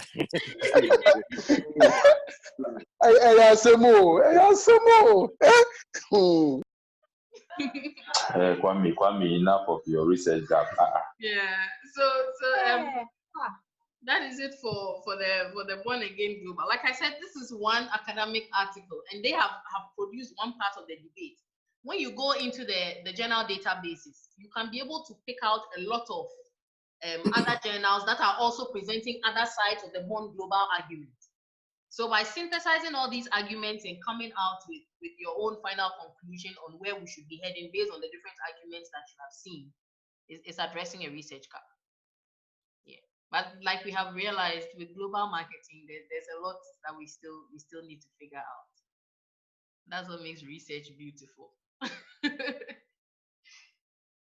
Okay, so I think we are done now. Yes, the Born Regional was the last one that we discussed,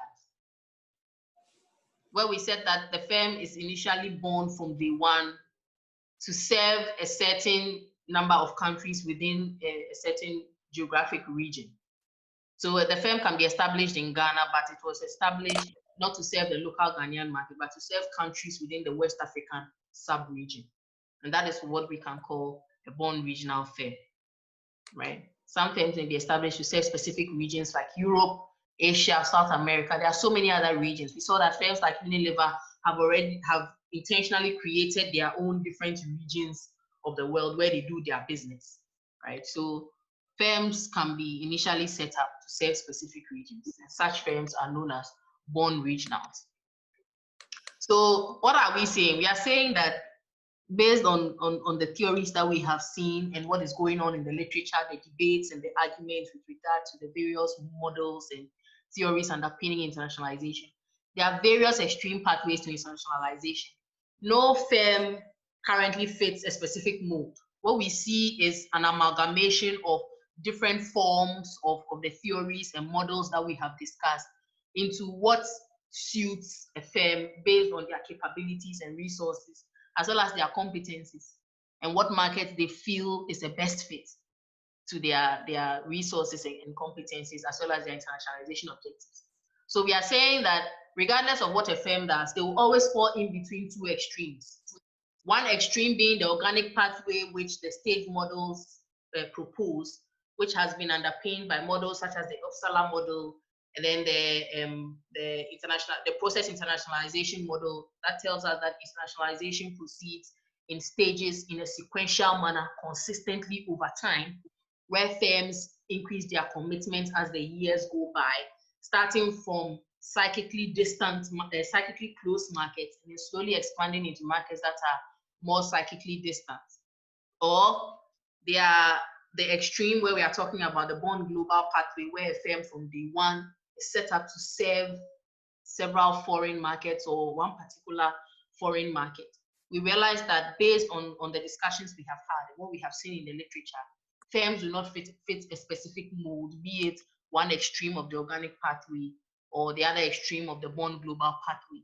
We realize that almost all the firms that we are seeing fit in between these extremes, where they are using semblances of the stages models, contingency models, as well as network models, and then others using the Born Global model in contingency with other theories that we have discussed with regard to the global marketing or internationalization process. So these are the extreme pathways that we have seen. But based on what we have seen in terms of literature in our discussions, firms can operate anywhere in between when it comes to their internationalization activities. So that brings us to the end of our lecture for today. I don't know if anyone has something they want to add or anything they want to share before